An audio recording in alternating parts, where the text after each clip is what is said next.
I'm V, and I'm playing Violet.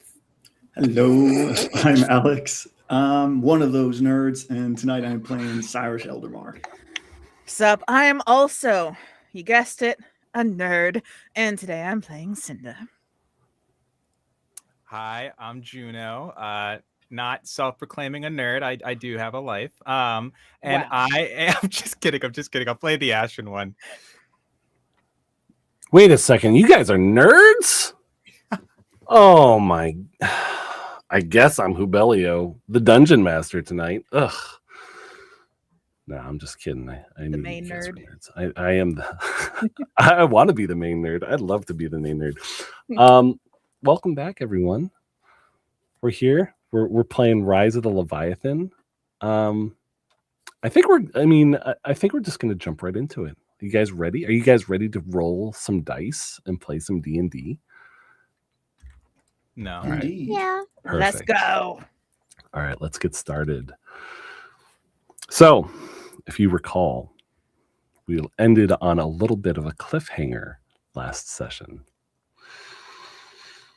As Violet slides the ring onto her left middle finger, almost magnetically, it slams down onto the bottom knuckle. Her eyes roll back into the top of her head, and each of you, through a touching of hands, feet, arms, or legs, are sucked into a consciousness that is not your own, and all of your eyes roll back. In a dreamlike state, you feel the sensation of flight over an arid desert, and you hear a voice that Violet has just recently heard emanate through said ring. Very long ago, there was a husband who cared deeply for his wife. She was pregnant but had complications.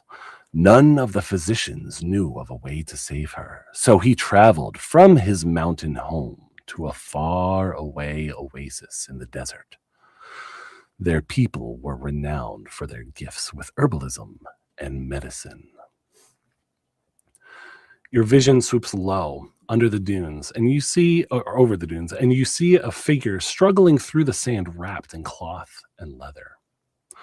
Through great peril, he was able to reach the oasis people and barter for medicine for his wife. The figure stumbles into a tent, dark, foreboding, and ominous, and begs in front of a man in an ornate golden chair who nods and hands him something. But as the figure gets up to leave, the man grasps him by the hand and pulls him close. They said a terrible curse would be placed upon his house if he did not follow their instructions exactly. In his delirium, he agreed to do as they said, but once he acquired the medicine and prepared to set out back home, he discarded their instructions and advice, thinking it nothing but superstition. You now see the figure traveling back through the desert as a slip of paper flies off in the winds. He climbs into the mountains, and finally, upon reaching his home, you see a handsome tiefling face racked with concern as he rushes to administer the medicine to his wife. The scene fades quickly. Violet, your son is in danger. Do not let him become a puppet.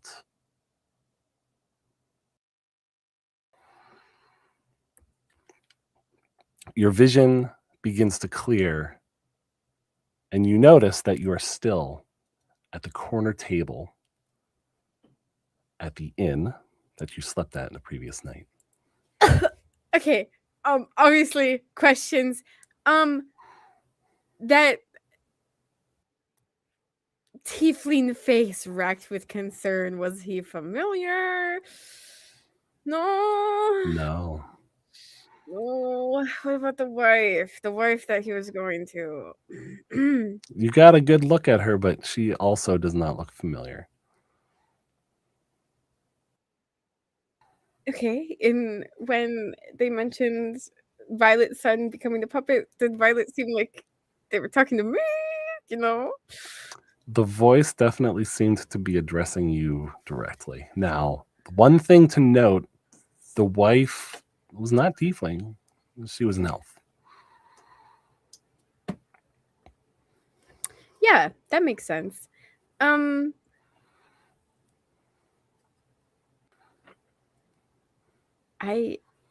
don't know how to react.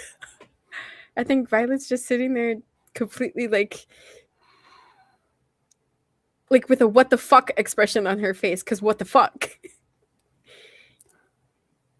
If you were to look at your hand, you would see the ring is sitting snugly on your middle finger. If I try to pull it, It moves. Okay. I'm gonna keep it on my hand.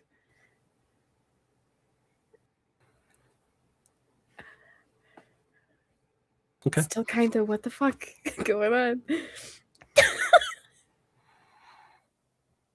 Would I recognize anybody from that No. that I might have seen? Okay.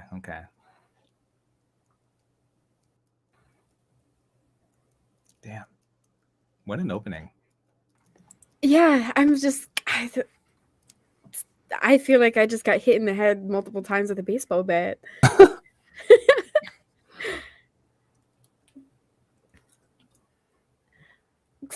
Far stretch, reach. I'm reaching here. I'm reaching so far for this. Can I insight check that voice when it said that my son was going to become a puppet? Did it sound confident in its words? I'm reaching. I'm reaching. You can make an insight check. Okay. You are at disadvantage. I know. Don't remind me. I know. Why? Okay, first roll is a natural 1. Okay. I mean, it sounded quite confident, I think. Can't get any worse than that.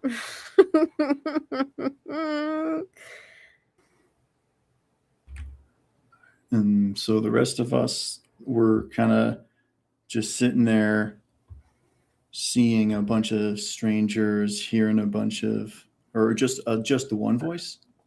Just the one voice, yeah. Okay, but that's 2 like shared visions in 2 or 3 days. So I guess as if we're all snapping back into the moment, I'll guess I'd glance over at Violet, do the whole timing of everything like that. Kind of try and shake the cobwebs out a little bit. Ash, that was a little different than yours, but fuck. Man, this is a new sensation. Violet, are you all right now? You tell me if you would be all right after some random entity decided to pry into your mind and show you visions of whatever and decided to tell you that your son is going to become a puppet, which I'm pretty sure I already knew, and that's the whole point I'm here, is to kind of get to the point where I can go home and save him. No, I'm not okay. Didn't you mention that ring was supposed to stop that from happening? Stop others from prying into my Oh, head. others, just not that. Not whatever is in the ring stopping it. You think if something was helping you, it wouldn't take advantage of your it just would. You think it wouldn't take advantage of you? Which is why I told you probably shouldn't put that fucking ring back on. How was I supposed to know this was going to happen? And I don't think you have a right. You don't get the right to decide whether or not I put this ring on my finger or not. I don't. You're right, I don't. But just there's something going on here, and We can't just ignore that. First, we had it with Ash just yesterday, and now today with you and this ring, and we don't. You don't even know what that ring is. You I know what it what does. it. You have an idea of what it does, but clearly you don't know what it does because that just happened. That was the first time in 8 months. As I said, First and only time in you 8 do not months that know. happened. You do not know what it does. Clearly, I'm I'm not not taking the ring trying. off. Well, honestly, I think that ship has sailed anyway. Maybe there is someplace in town we could go to get it checked out. And you can keep it on your finger since it's already there. Yeah, maybe there's also some place in town where we can go get you checked out too. Honestly, we could all probably benefit from getting checked out. I think the ring first, since it has just forcibly sent us all into some type of vision. Oh, but Ash, you also forcibly sent us into some type of vision after Mrs. What's-Her-Face decided to blow up her humble abode. DM, Yes. I have a pertinent question, if I may. Mhm. And this is somewhat above table. Okay. Because I'm not sure when we did our investigation in the marketplace if our characters were like actively aware that they could get an idea of what clues that we were finding as we were doing that investigation, despite being on opposite sides of the marketplace. Did our characters feel something then? In regards to So it felt more like a mechanic thing at the time when we were playing, okay. right? You know, we did the investigation and we all just kind of communally knew what one another was uncovering. Right. Was that? Oh, I see something what that you're. you I can't- see. Okay, I see okay. what you're asking. Okay. Yeah, that was a mechanical thing. That was Okay. not like a. That was not like a supernatural like ability to see through each other's eyes or something like that. That was just mechanical. Okay. All right. That is all. Thank you. Carry on. Mhm. Above table, you are throwing so much shade, and I am here for it. But B, I'm coming for your character right now. Yeah. Put him up!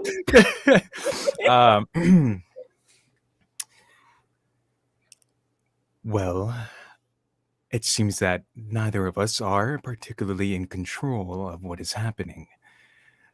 I think that right now, for your safety, with the ring, even if it means you going into wherever establishment we go, if we find a place, if we decide that's where we want to go, maybe you step in there by yourself to discuss it with them. But I think at the end of the day, we just want to make sure that you're safe.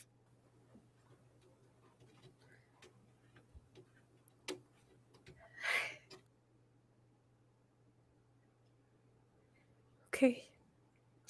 We can go find a place. I apologize for my outburst. I'm tired. It is understandable. Nobody here will hold that against you. Are you okay after that vision? No. I don't think I've been okay since I stepped foot into this very lovely, beautiful city. That is very fair. I too feel like it has dug up a lot of things, even issues I did not know were issues, and throw my own life upside down. I guess the I know best what you way to mean. navigate it is Sorry, I didn't mean sticking to interrupt. together. No, you're good.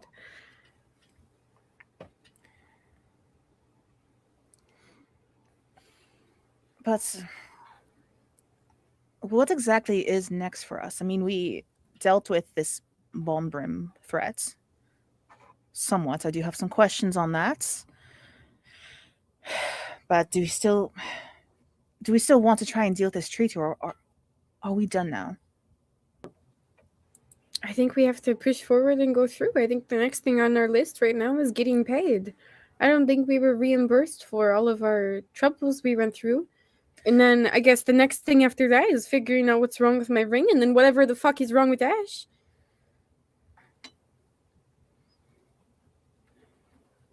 I do want to talk to Helen. I've got some issues with things that she said yesterday. So, As if almost by cue, you hear coming up the stairs a familiar face as she walks quite gracefully towards the food on the breakfast buffet there. Helen starts gathering breakfast for herself, and you notice her before she sees you in the corner. when Cinder sees her, she's not going to like wave her over or anything like that, but she's going to just kind of cross her arms and lean back into the chair and have an expression on her face. So, are we wishing to ask Helen then about, I'm assuming, payment, as well as if there is somewhere here in this town where we could show them the ring and so on? And I also want to know why she fucking lied to us. That is fair.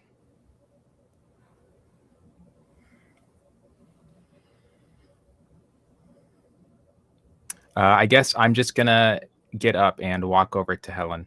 So I'm just gonna kind of try not to spook her since I'm a pretty tall motherfucker, and and just kind of step behind her. Go. She kind of like stops what she's doing. She turns around and then like looks up at you, and she's like, "Hey, Jolly Green, how are you doing?" Not sponsored, but we were wondering a couple of things. Would you be interested in joining our table? I've got a meeting with somebody that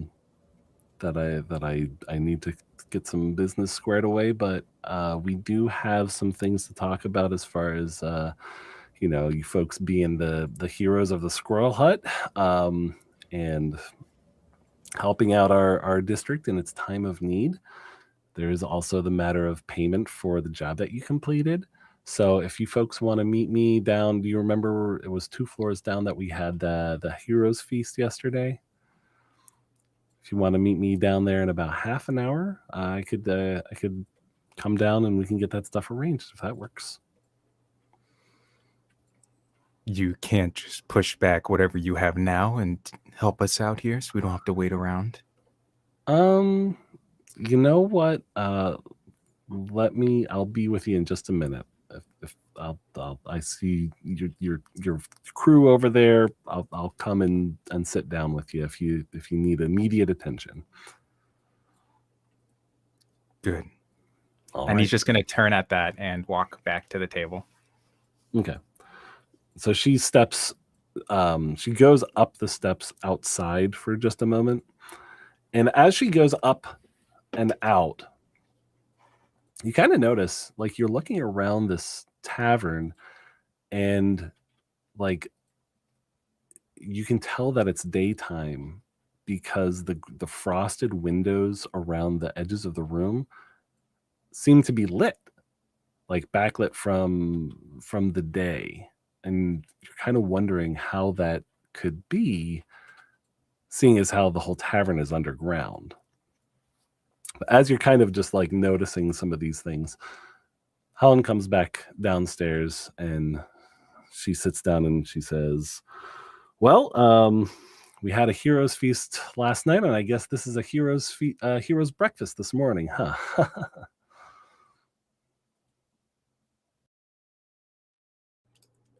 Are we all just staring at her deadpan? Yeah, no, Cinder's 100% deadpan. She is making uncomfortable eye contact with Helen right now.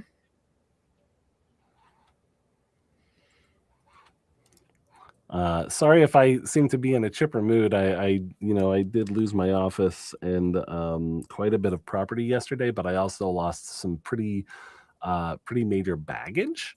And I'll tell you, I'm not in a bad mood because of it. Well, I'm glad someone's having a fabulous time with all of this. Is she sitting at the table with us? She sits down. I'm imagining we've got Ashen one, then Violet, then Cinder, then Cyrus. I think so, yeah. Kind of around. I was next to Cyrus, though. You were next to Cyrus. Okay. Yeah. Yeah, it's important. You got to remember Very that. important. Okay, she sits Hey, down we next. have to make sure we get placed Hey right. guys, I was actually next to Cyrus. You yourself. She sits down and she pats the Ashen one's forearm and she's like, "You guys, how's it going?" I want a pepper sprayer. That was sorry. Continue. I do have some questions for you. How can I help? First of all, yesterday you told us that Bombrim didn't have magic.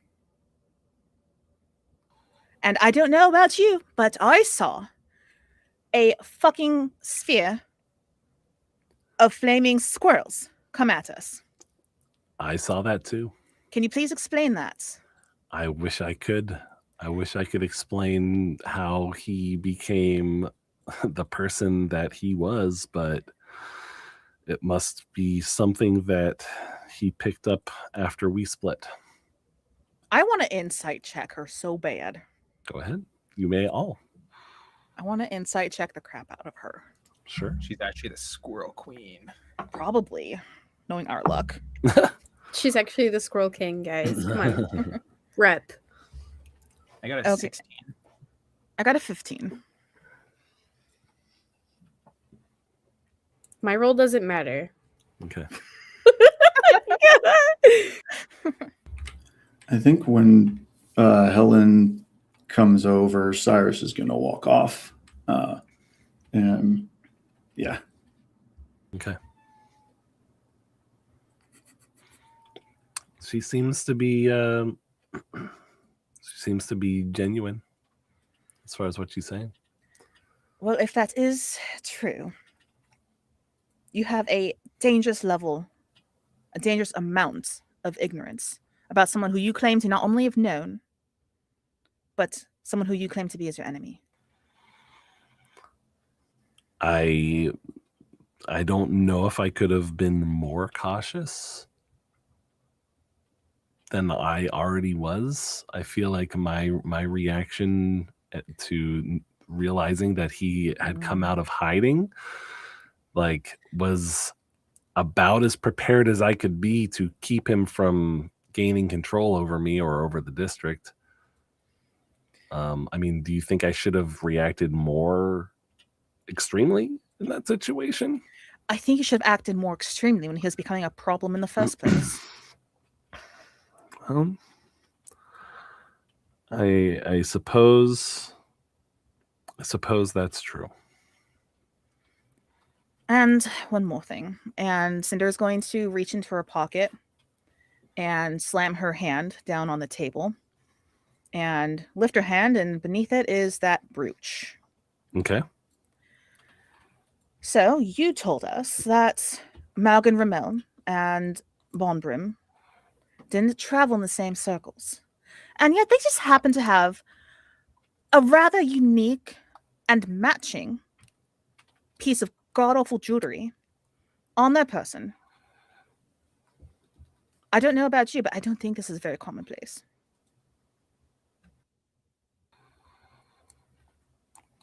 She looks at that.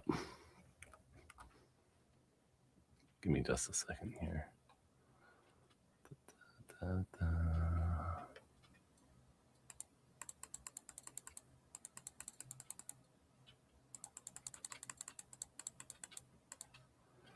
When you lift your hand up off of that brooch, Cinder.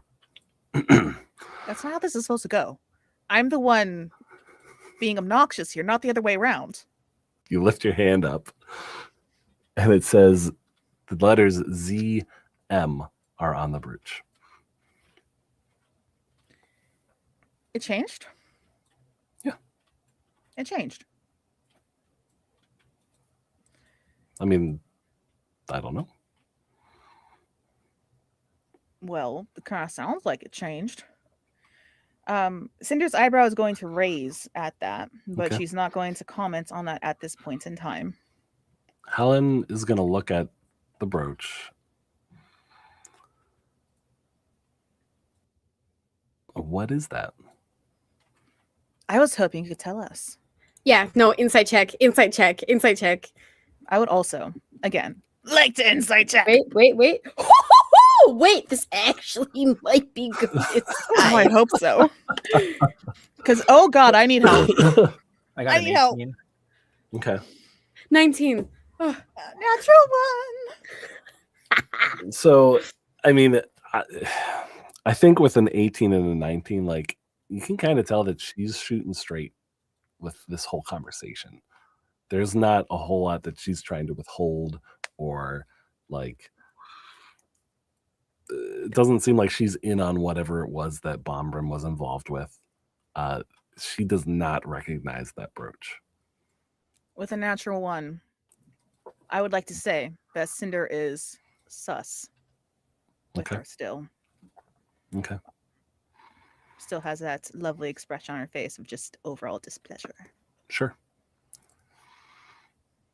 Do I recognize the brooch? I mean, you would have recognized the one that you got from Malgan Ramel's office, right? That's fair. Yeah. I mean, his body. Yeah. Then from his body. Then First the office, yeah, then okay. then Well, then the body felt the body like mentally scarred us more. So yeah, Not the blood. no, just everything else. Right. Okay. Well, Cinder leans back again, not satisfied with this, especially with the natural one. So where did you find that? Well, I found it on what was left of your bad mistake, the Ugh. previous relationship. Did he have Couple other- any? Yeah, he had some other items on it too. Some dingy cloak and some wand. Okay.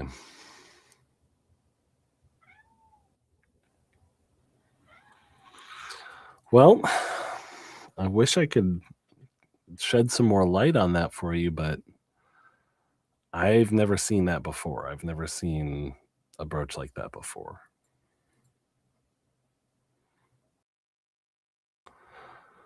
But I do understand that you folks are interested in getting paid, which makes a whole lot of sense. So we definitely want to remit payment. I do have that downstairs for you. Also, I do have a few things. If there's an item that you've been thinking of that you might want to have, if you told me what it was, I can see about getting it for you. Just as a thank you from the district. People are already talking about the heroes of the Squirrel Hut. So you guys are making a difference in this district.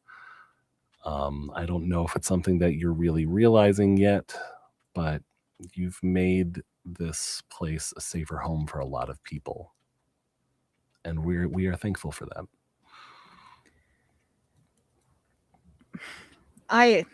Sorry, I still have issues with what happened yesterday. Are you 100% sure that we dealt with that threat? Because there was a whole lot of pomp and circumstance. How he was so dangerous, and it was going to be such a trying battle. And Cyrus pretty much just offed him in one hit. And clearly, you don't know everything about him if he's doing fucking squirrel magic. What else don't you know? There could be something else going on. I don't know if that brooch means that he is working with people. If it's some sort of a I don't know, a call sign or something. I mean,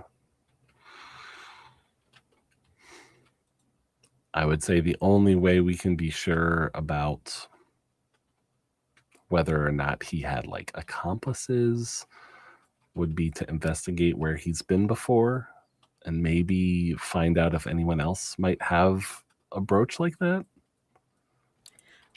I don't mean to like interrupt your cut in here, but what is your opinion on the Sea Glass Sentinel? The Sea Glass Sentinel. Well, he definitely knows that he is a heroic person, but I have seen him personally accomplish heroic deeds. So you don't have much of an opinion on him. You just kind of know what he's done here and there, and he's just kind of a guy to you.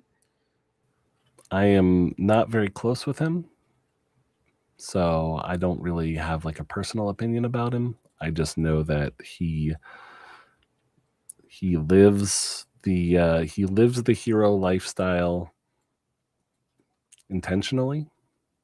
I don't know that much about his personal life, though. Okay, good. I wasn't asking about his personal life. I was asking about the connection between you and him, but you've answered that too, so we're good. Continue on with your conversation, that's all.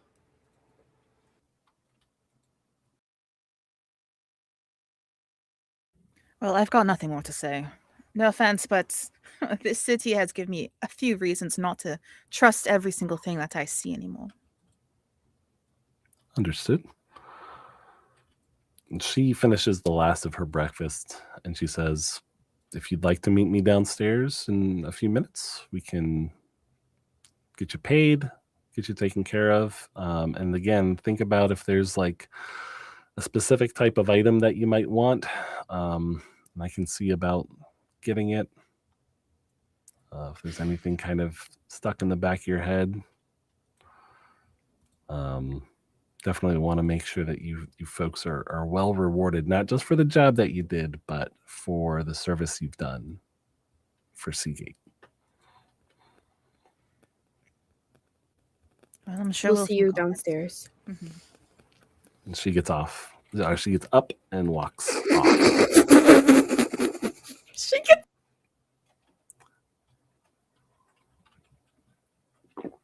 Great, you broke B. Yep. Sorry about that. She gets off. I'm sorry. I'm okay. Where did Cyrus go? Did he? I'm sorry, I missed that. Did he stay up in the area? Did he just walk off? I headed up to the bar, grabbed a drink, and then headed out. Out? Like out the door? Mm-hmm. Out? Mm-hmm. Okay. Violet is going to stand. I am going to go find our friend. And she's gonna walk outside. I didn't stick around for that conversation. So like I literally went up, grabbed a nice refreshing shot of whiskey, Mm-hmm. and then headed out. So Cyrus, upon exiting the establishment, you set foot in the fish market, and as opposed to the empty calm of last night, these little pathways between stalls are flooded with merchants, like preparing fish, throwing. There's a lot of fish throwing. It seems like there's like a little bit of a spectacle to this entire scene where like people come to, yeah, sure, they come to shop for fish, but also they kind of come to see like big burly people like chucking fish and catching fish and like moving them around. And it seems to be a whole thing. Like you see like folks with their kids watching and kind of clapping, and it's just like kind of there's a little bit of a work aspect to it. There's a little bit of a brevity aspect to it. But there's a lot of commerce going on as well as you walk around the fish market.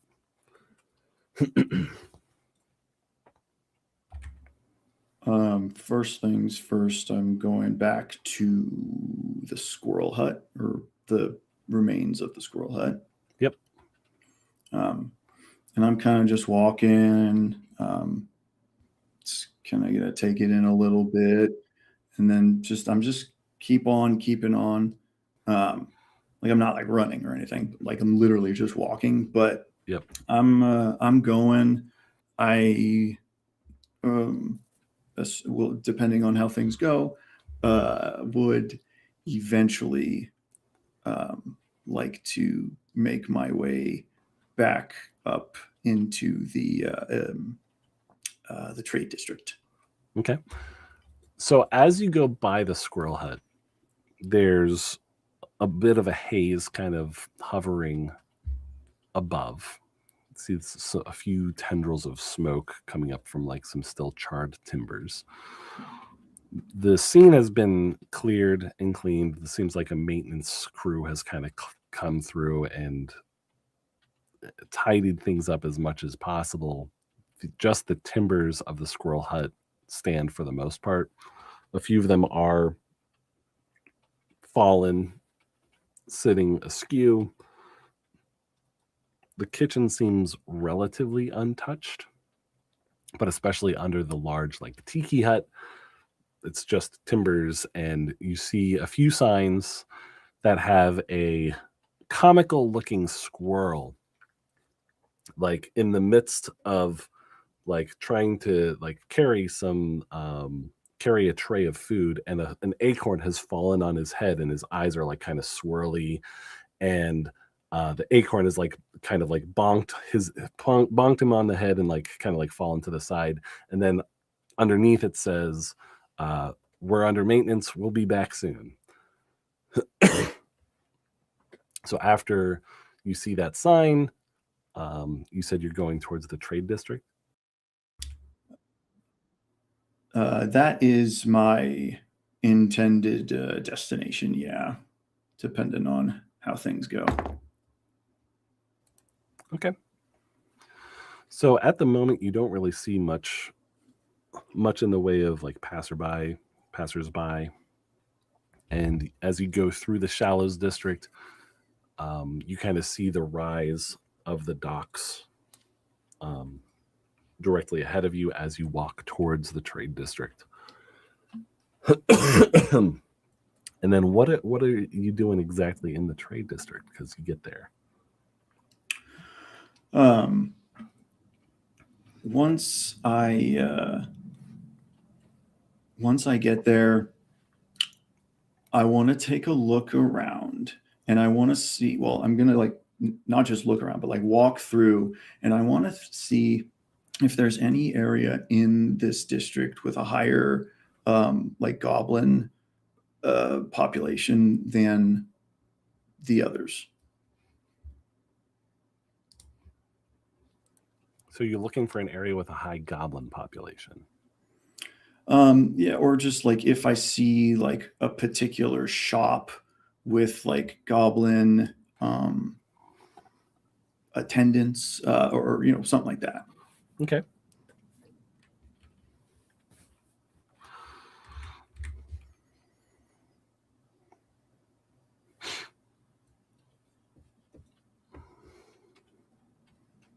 Make a survival check. Okay. Not bad. 16. Nice. Okay.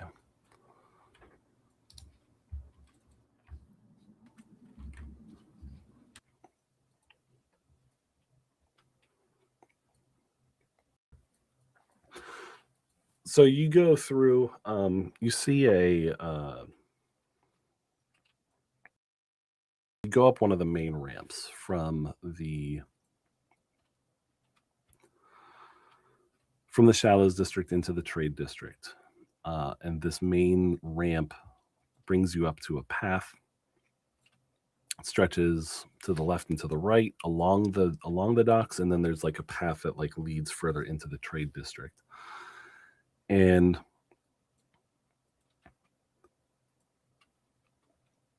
upon going further down that path into the Trade district, you see this area that's kind of cleared out. There's a very beautiful fountain that you identify as, it looks like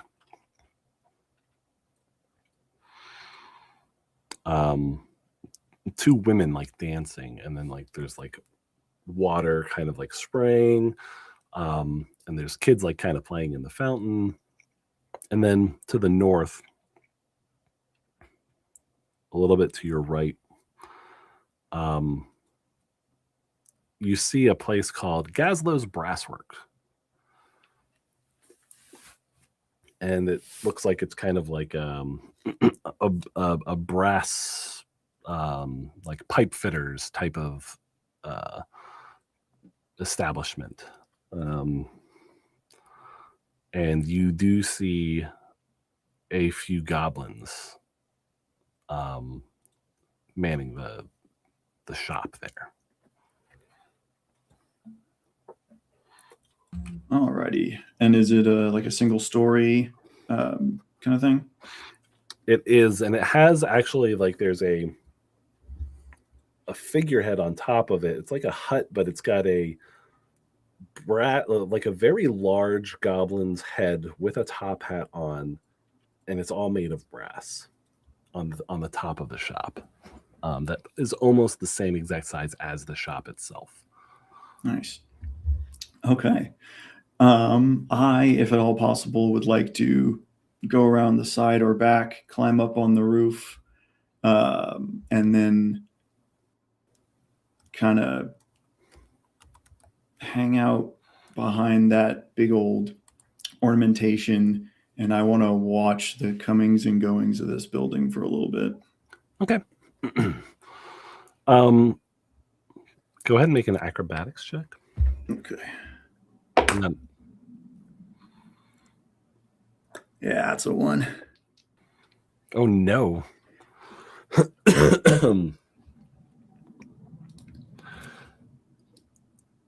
So you find that the brass is extremely well polished, to a degree that you're not expecting. You could probably duck out of sight at the ground floor, but not on top of the building at this point.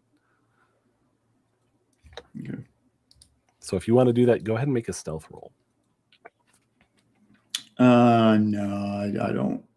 I don't want to be down here. Okay. I'll just head back towards the shallows. Okay.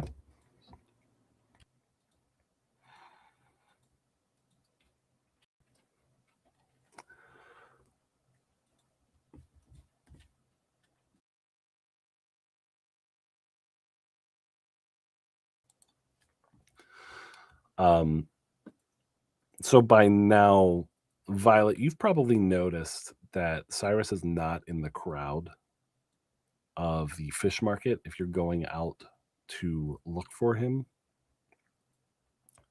he's markedly not there. Okay, if that's the case, then I would probably begin retracing our steps and like going back. Okay. Would you be going back to the squirrel hut? Yes, that would be retracing our steps. Yeah. Got it.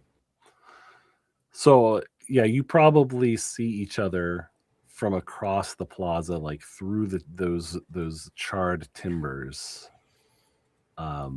Cyrus, you walking back, and Violet, you walking towards the squirrel hut. And you just kind of see each other from across the plaza there.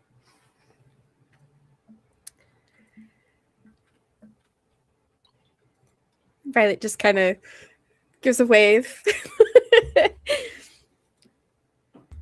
I'll head on over towards her.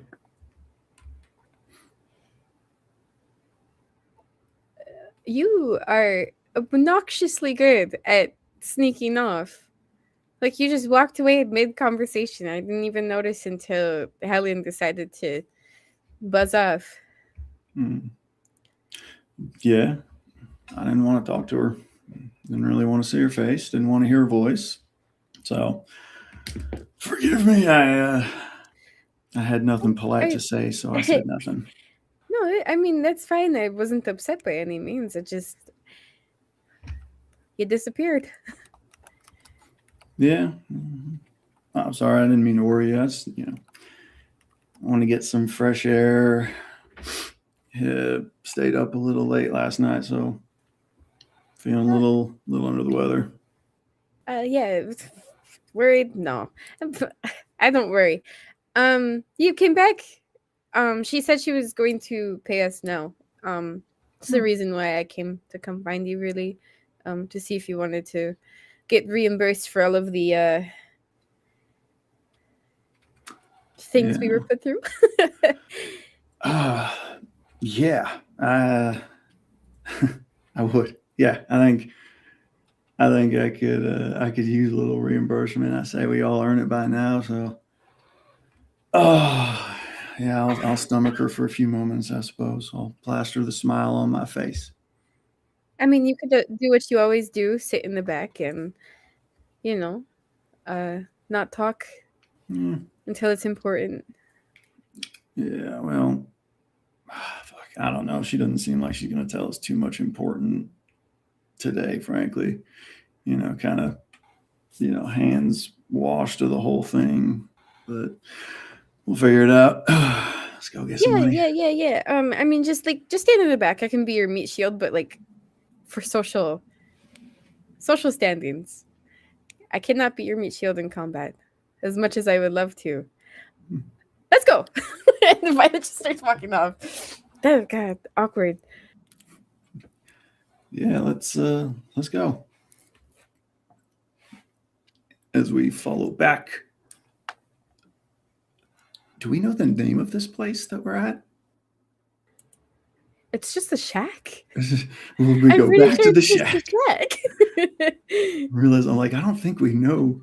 So yeah, we're going back to the shack. I don't think there was any like signage or anything. No.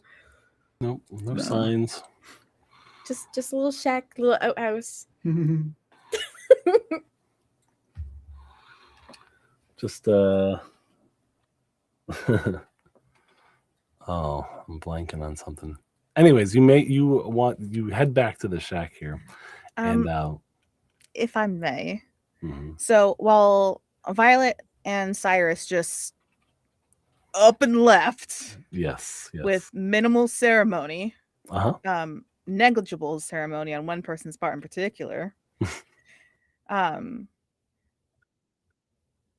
Cinder's hanging out at the table. She does not seem to be in a huge rush to go chasing after Helen at this moment. Okay. Is Ash still at the table, or what's Ash doing? I think I would have stood up and kind of started making my way down to get payment. Okay. As you stand up and start kind of walking off in that direction, Cinder's going to look at you. Ash, could you sit down for a moment? I wanted to ask you something. He's going to kind of slowly turn around, given like the context of everything that we've been discussing for the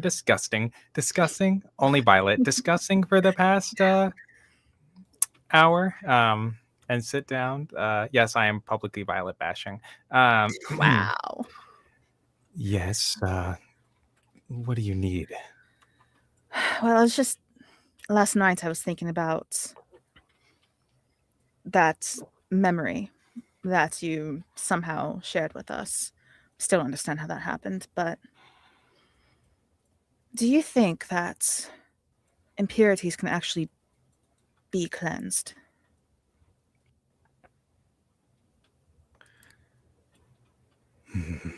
I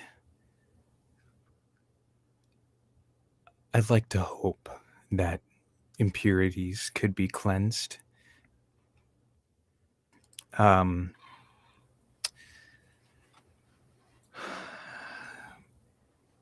at least what the impurity was that I wished to have cleansed of me, I would like it gone. So you still carry it. I think we all carry impurities to some degree. You're not wrong. And I don't mean to pry. Just you seem to have probably more experience with that than lots of others do. It is not ideal experience. It is No. not an experience that obviously did not work. Therefore, it is maybe a lesson that I could pass on one day of what not to do, to save yourself the agony that I had to go through to try and cleanse myself. Yeah, I wouldn't trust me. I would not try to. I'm not entirely sure what happened, but I don't want to share what you had whatsoever. I wouldn't wish it upon anybody. No, I just. Um, It made me wonder, though. and you yourself, you are coping with these impurities. Just thoughts, I suppose. Thoughts I wish I didn't have. Yes, mine more so are thoughts, more physical, but I understand the unwanted other half of the coin. Well, I'm not going to try and pry too much because it seemed like what happened was traumatic, to say the least. But if you ever wanted to talk about it, I'd be happy to lend an ear. And I as well. If you ever need to unburden yourself. Perhaps someday. I have a feeling with the pace that we've all been learning about each other, things that I would normally never tell anybody, things that even Born Bell doesn't know completely about me. I have a feeling that we are either going to need to come forward with everything, or It will come it's forward on going its own. exactly. And I don't know if it's better to have control of the moment or let it happen naturally. That I can't answer. Do you think that when we experienced that yesterday, and even just now, do you think that it's a proximity thing, or do you think possibly Vel might have got some inkling of it since he traveled with us at least for some time? I don't know. I have never encountered a moment with Vel where he has experienced something that I have been traumatized with or lived with during our time together. I really don't understand fully the catalyst behind that, but No. and then now Violet's ring, and I don't know. I just wonder if there's some sort of link between us. I don't know how we could have possibly acquired it, but there's something causing this, and I'm rather curious to find out what. I as well. Well, shall we go and brave Helen? I guess. Ash is going to stand and kind of just hold his hand out, offering it to you. Not to hold, just to help you get up. She'll take it. Her hand does not linger, but she does give you a nod of appreciation as she rises to her feet and starts heading off in the direction that I guess she is our favorite person now that Bonwin's gone.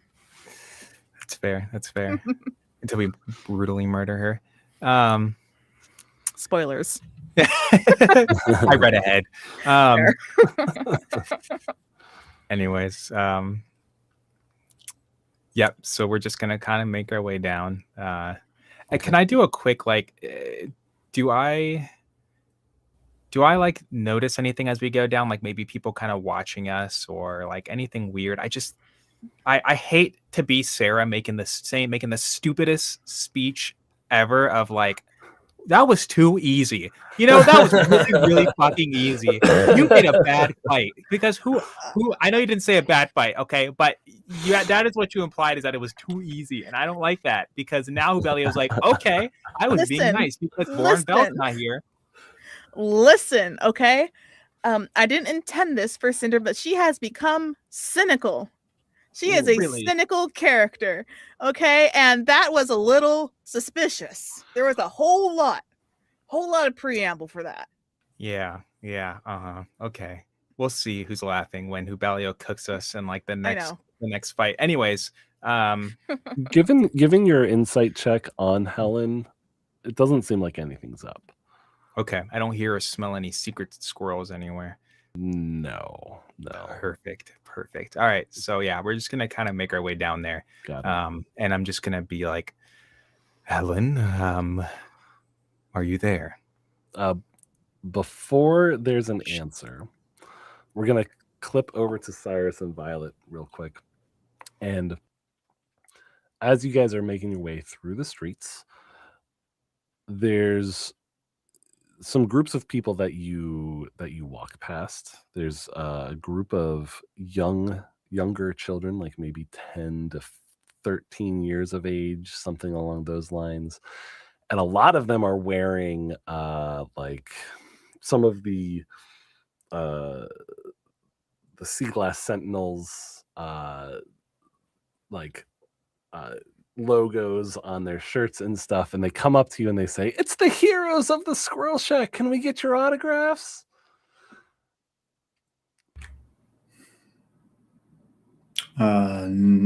Sorry, I don't know how to read and write, so not today, children. Could you just make a mark on this paper for us? Violet would go ahead and do that because they're just little children. She just loves children. Yeah, she'll go ahead and give. Don't make that face, Juno. Oh, her name is Violet. What's his name? What's your name, sir? Y'all can call me Caleb. Caleb. Oh, that's great. It's Violet and Caleb. Yay, we got to meet them. They're the heroes. All right, kiddos, we have to go. Come on, Caleb. Yeah. We have places to be, people to see. Yay! And they gotta go. Sorry, kids. You also see a group of folk in some pretty familiar gray robes with little jellyfish insignias on their robes, and one of them approaches you and they say, "Have you accepted the truth of Hasif Yalij into your heart?" Sorry, we have places to be. I'm sorry. I don't mean to be disrespectful by any means, but maybe some other time. May his light shine upon your path. Yours as well. And just rushing off. Okay. I learned my lesson with that basket person with the map. Okay. Okay. So you head back. I do have something of note. Yes, we are headed back, but I don't care if Cyrus sees this, but I'm taking the ring off my middle finger and I'm moving it to my right hand and I'm turning it invisible if it comes off.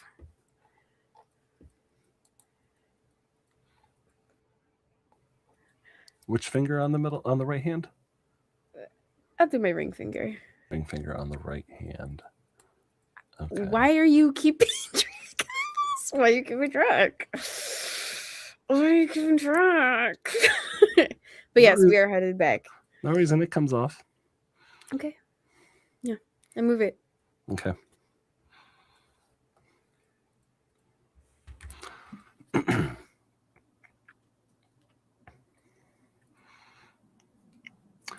So you make your way back to Kirk Talos's place, and you go downstairs to the tavern, and your party is no longer there.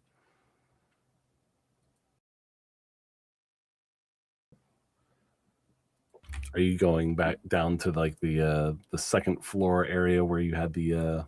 Yeah, that would make the most sense. If they're not there, I would assume they were already gone down. All right. I'll follow. So you guys are walking up as you hear the Ashen One say, "Helen, are you there?" And Helen beckons you into this hall that you ate the feast at, and there are 4 piles of 100 gold each. I'm the first one down there. I'm taking all of it. Ash is taking all of it. I'm kidding. I'm kidding.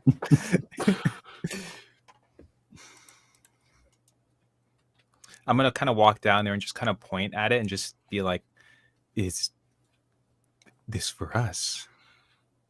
That is your payment for catching the thief, the job that you signed up for. There's your payment.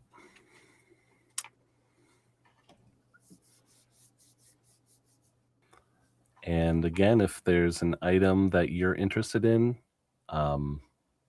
just write that on a note, hand that to me, and I can see about getting that to you. Well, I can't really say we in this case. I actually do have a question, not really related to an item that you could provide, more of like a person that you could point me towards that could look at some magical items for us. Mm-hmm. Possibly, if you could point your finger at somebody. Are you looking for someone to sell magic items, or No, look at them. Like, like examine? examine to figure out what they do. Yeah. There's a place that you can go to. They specialize in mostly like clothing, but they're pretty reasonable about like identifying magic items and stuff like that. It's called the Wicks and Whiskers. Yeah, we've been there. Another question, because I really don't want to go there and then have to spend all of the money that I earn. So if there's a way that I could, I don't mean to sound cheap, but if I could get like a discount. How many items are you trying to identify? Cinder, how many items did we get off of Squirrel Man?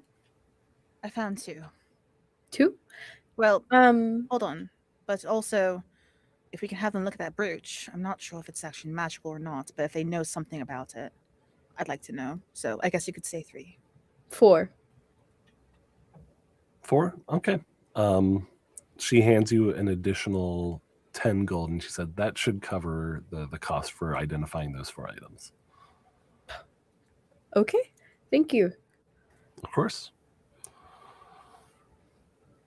Do any of you write down anything and hand her any notes of anything?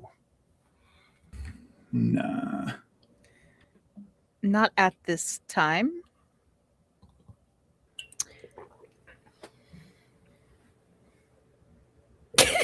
Okay.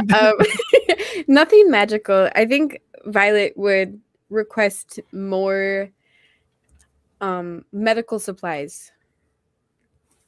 Healer's kits. Above table. Yeah, she goes to a closet and hands you another healer's kit. Yes. Helen. Love you, girl. No. I'm gonna also say nothing at this time. I was thinking about it, but I'm like, I just feel like it's too early to ask for the thing I want to ask for. I feel like it would just take the fun away from me. Okay.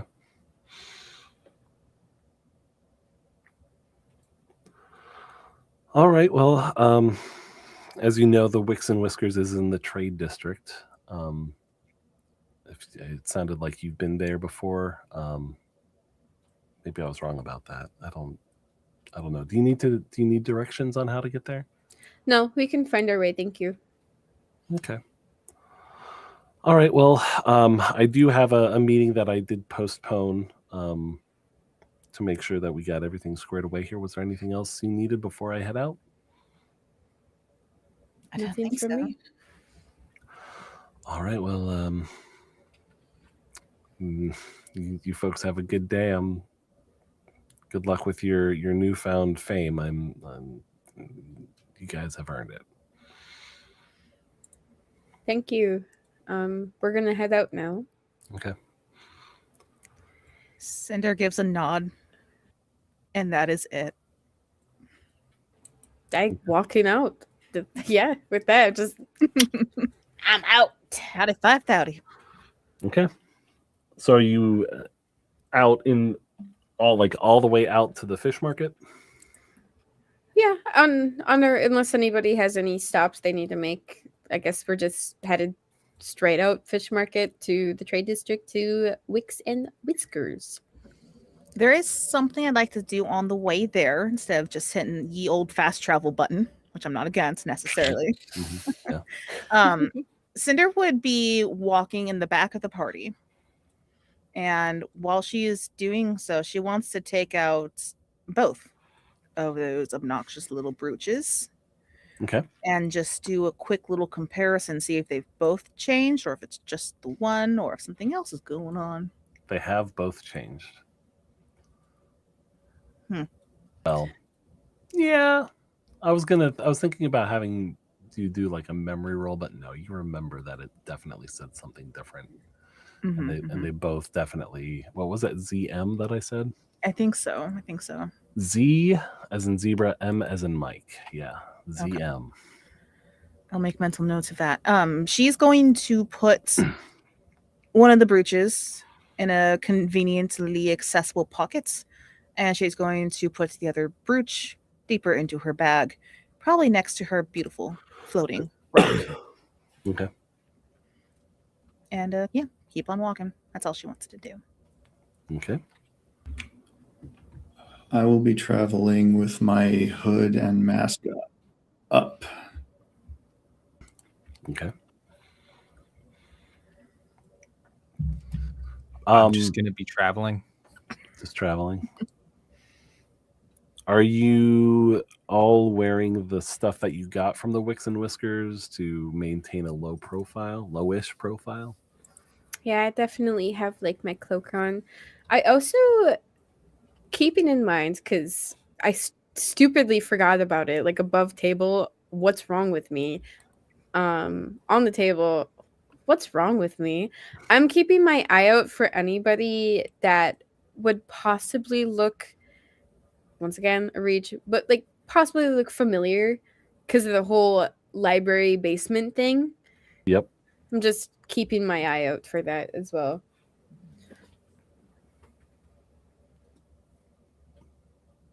Okay.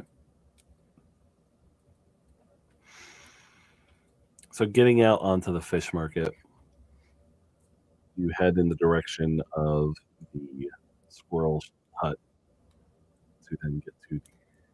Hey, Jobs, you're sounding a bit underwater. Oh, thank you. Is this any better? Much better. Perfect. So you head towards the squirrel hut, and you do notice the very colorful graphic of the squirrel getting bonked on the head with the acorn. And you notice a few folks are now out just like kind of cleaning up some of the timbers that have fallen and are still smoldering. It definitely seems like there's a small cleanup crew working on getting things cleared out of the way. And you notice one of them sets out like another sign kind of off to the side. And this one is a picture of a squirrel holding up skewers with meat on them.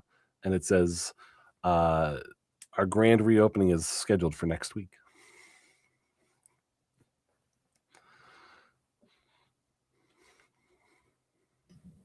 Cinder has thoughts. That's all I will say at this moment. Okay. Can I ask an above table question just really quick? It's okay if you can't answer it because whatever. What were the initials before they changed? on the brooch? Above table, they were TG, Okay, thank you. but Cinder has not let on that she can read shit. Okay. So you stroll past the squirrel hut again. You head back to the trade district, and you head off to the west a little bit, and eventually you come to a small storefront with a wooden sign hanging over the front with a candle at the bottom and a black cat jumping over the candle. And you are now at the Wicks and Whiskers Emporium. Yeah, immediately going in. Not even gonna waste any time. Just walking in. Mm-hmm. You see the clerk that you remember from just a day or two ago, really. It wasn't very long ago at all. He turns and he says, "Well, hello. How are you doing?"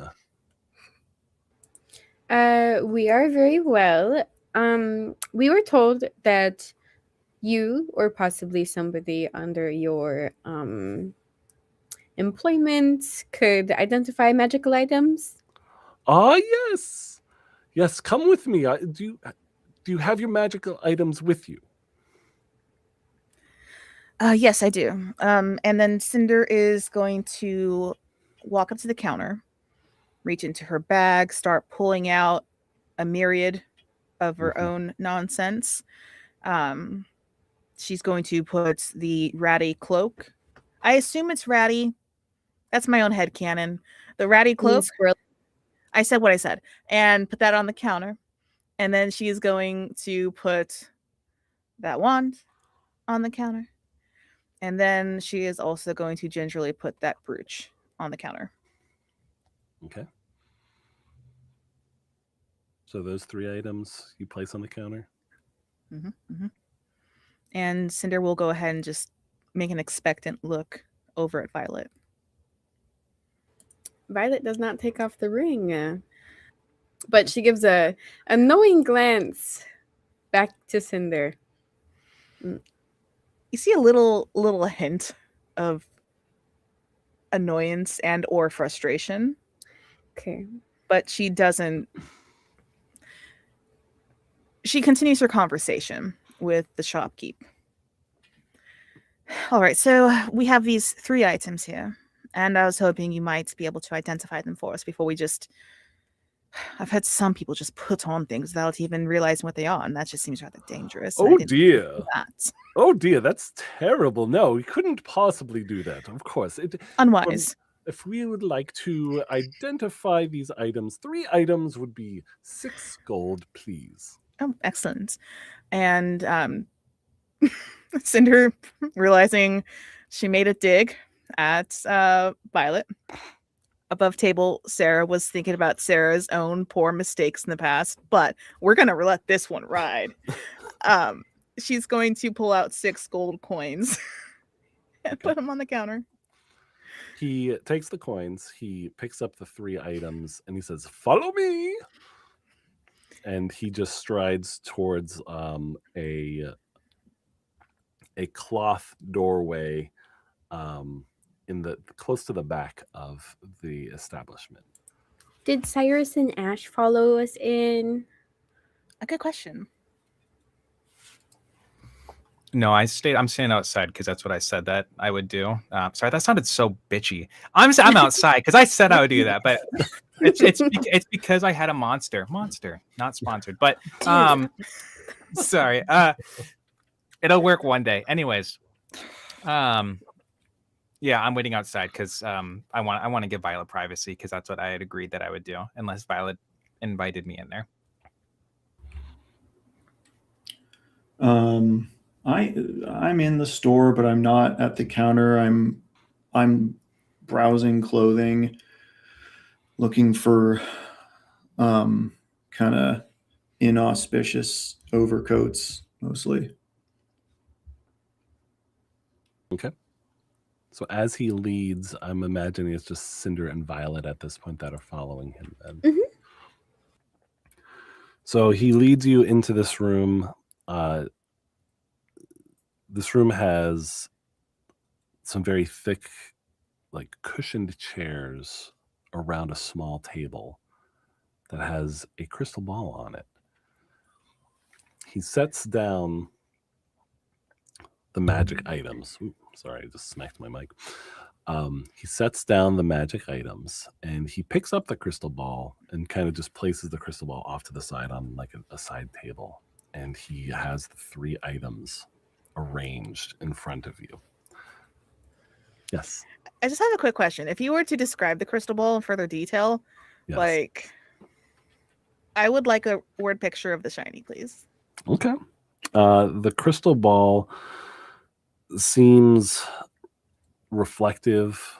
You kind of see like an inverted motion, like as he walks close to the crystal ball, like you see his motion kind of like mirroring and opposite what he's doing. There are like a few tiny sparkles in it, but there's nothing active. There's nothing like shimmering in it necessarily. It seems like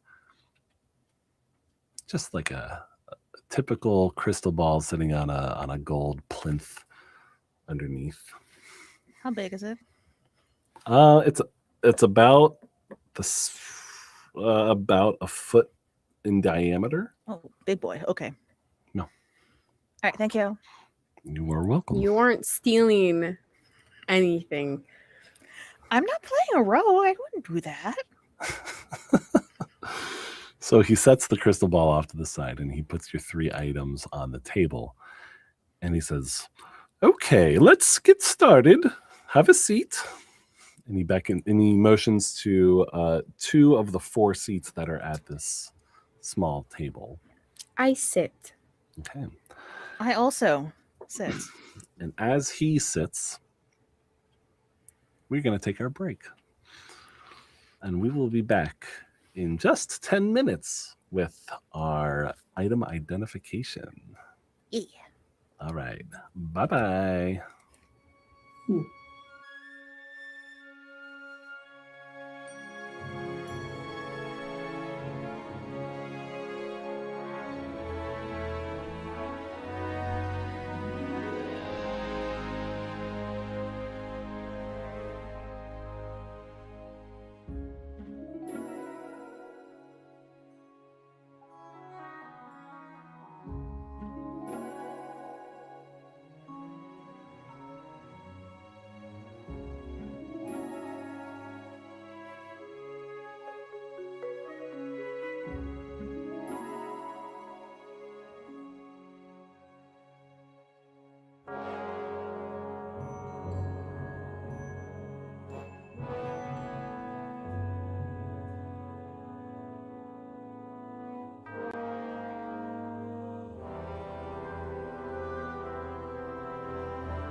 All right.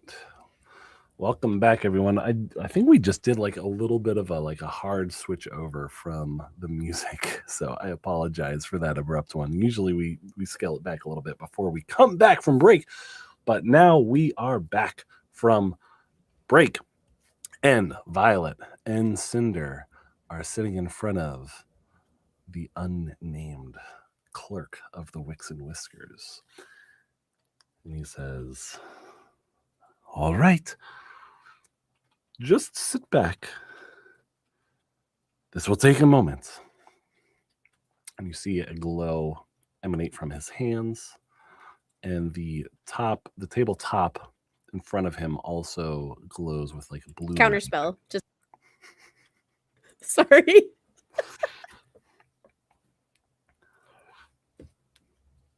And as he finishes his spell casting, let's look. He hands you the robe and he says, "This is a cloak of billowing." And he picks up the wand. Where was that? I had it just in front of me like a second ago.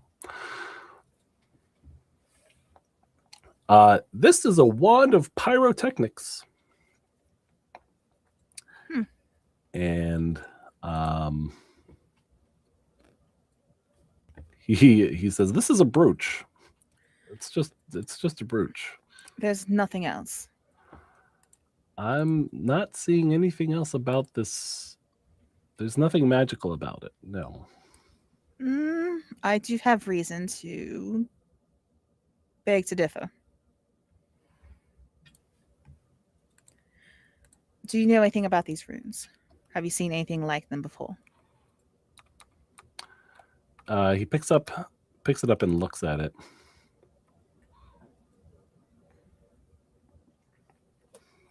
Looks at the back, looks at the front. "I have never seen a brooch like this before." Insight check. Go ahead. Thank you.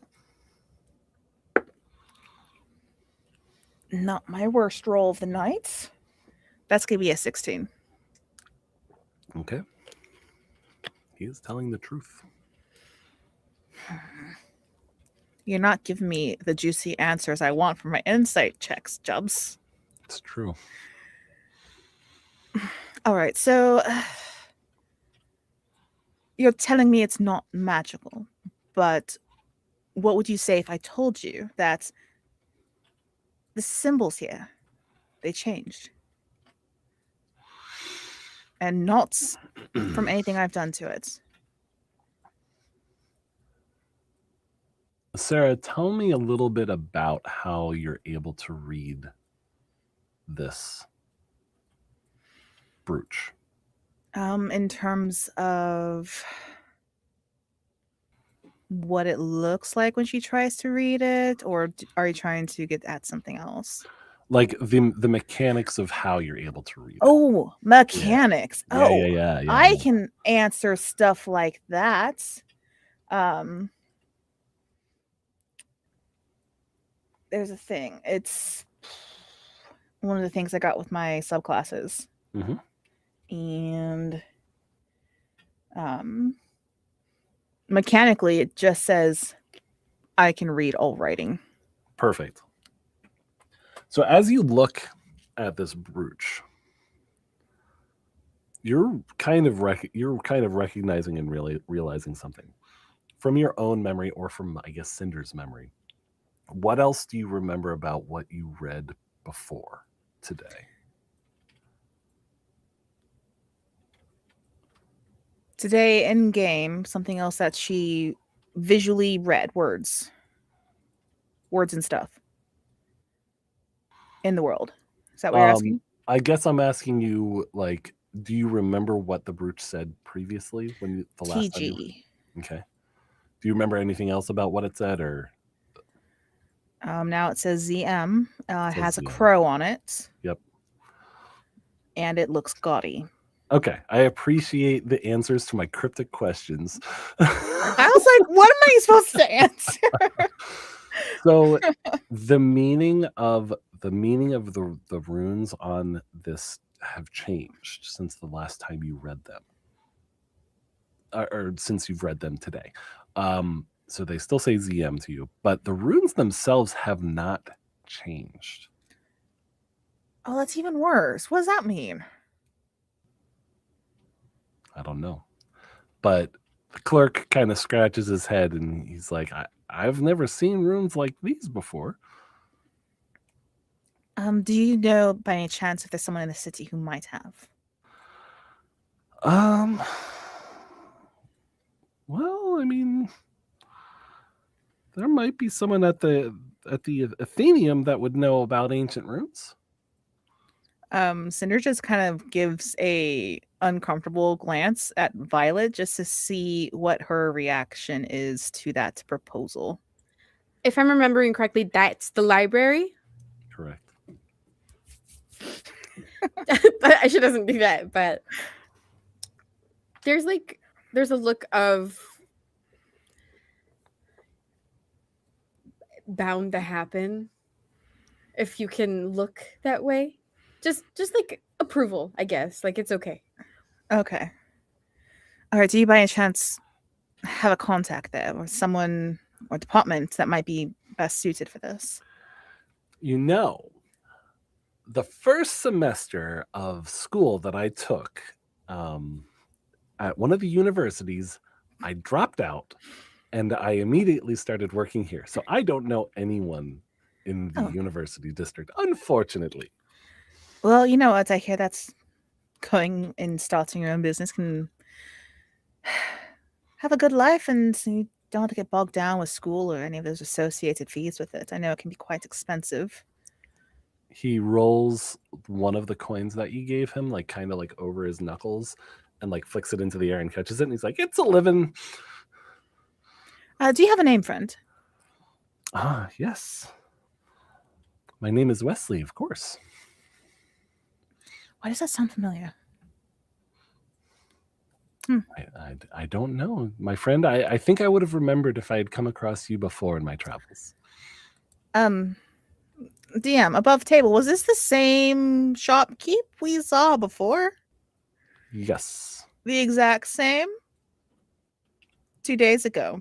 Yes. Not an associate, just the guy. There's just one person that you've seen in this store. We actually have met before, and You didn't go in the store. I didn't? Oh, shoot, No, it was you're just right. Violet. Yeah, it was Right. Violet and Ashmore. I really watched that episode like 5 hours ago. So Oh, okay. of all the random last sessions I decided to watch, I'm like, hold on a second. Well, you know what? It came in clutch. Cinder does not say that then. Okay. Good catch. Thank you. So you've never seen either of us? Well, I think this young lady purchased a tiny little horse from me the other day. I did. Otherwise, that would have been the first time. All right. Sorry. I don't know. I had an odd thought in my head that does not make sense. Anyways. Violet, is there anything else you want to do while we're here? Yes, but it's more private if you could give me and Wesley space. Yes, of course. She kind of gives you a little bit of a suspicious glance. Like, Cinder's no mathematician, but she can do the addition on this one. But she's not going to protest, and she is going to stand up. She takes the brooch first, and then I think she'll just leave the other stuff on the table. She's not really interested in it, and she will walk on out and join the rest of the party as you do your super secrets, evil curse ring stuff. Okay, whatever. Violet's gonna make sure that she actually leaves, and since you're joining the rest of the party, I'm assuming that you do. Mhm. And then turn around to the shopkeep, take the ring off my finger. It's now visible, obviously, because I'm taking it off. I'm setting it down. I need you to take a look at this. I'm pretty sure I already know what you're going to get from it, but Oh, I see. Well, am I identifying this or yes, sorry, identifying, okay? examining, whatever it is you do. Well, I can definitely do that for 2 gold if you have 2 gold. And I hand over the 2 gold. Thank you very much. And he looks intently at the ring, which I'm assuming is sitting on the table at this point. And his hands glow blue again. The tabletop also glows blue with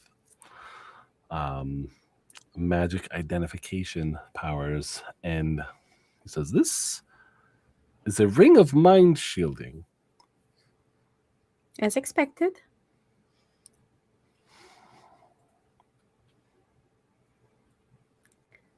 Is there anything else you would like to know about it?" Is there anything else that you could provide?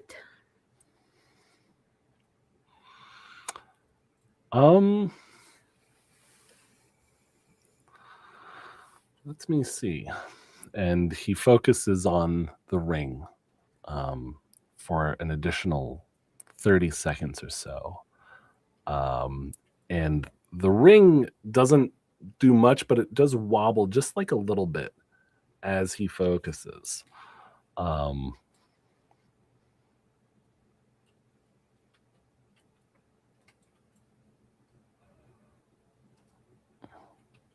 He says, "I believe your ring has a passenger.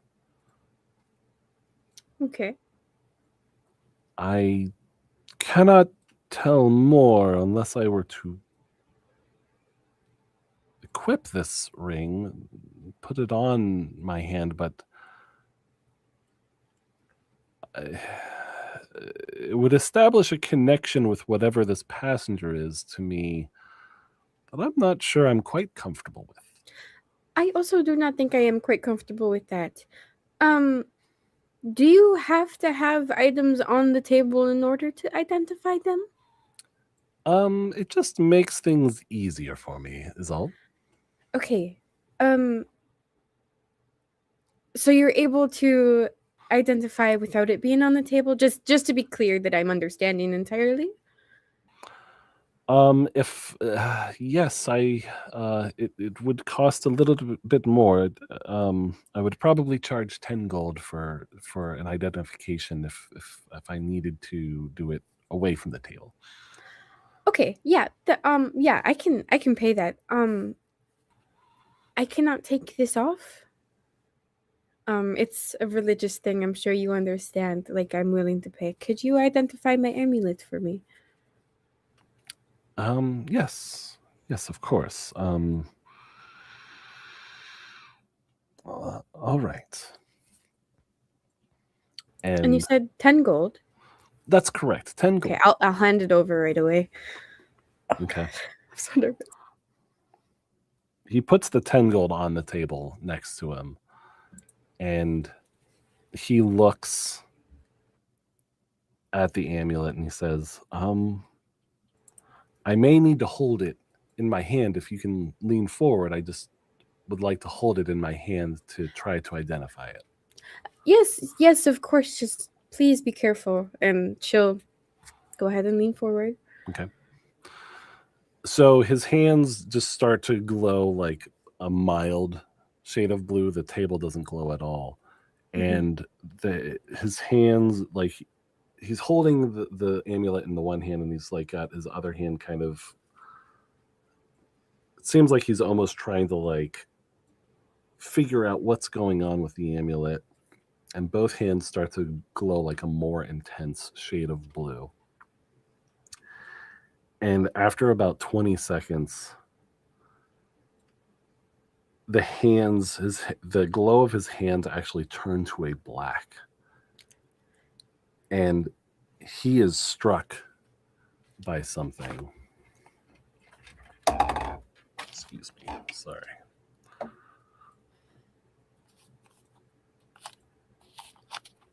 Stop. I'm gonna cry. I didn't know. So he takes 15 points of lightning damage. And he basically like gets zapped back from his chair, and he is unconscious. How loud was it? It's hard for you to tell because the sound may have been like internal, but you do smell like a bit of ozone in the air. Immediately like running around the table to get to Mhm. him, and like I'm holding his head up, and I'm dropping a cure wounds in him. Okay.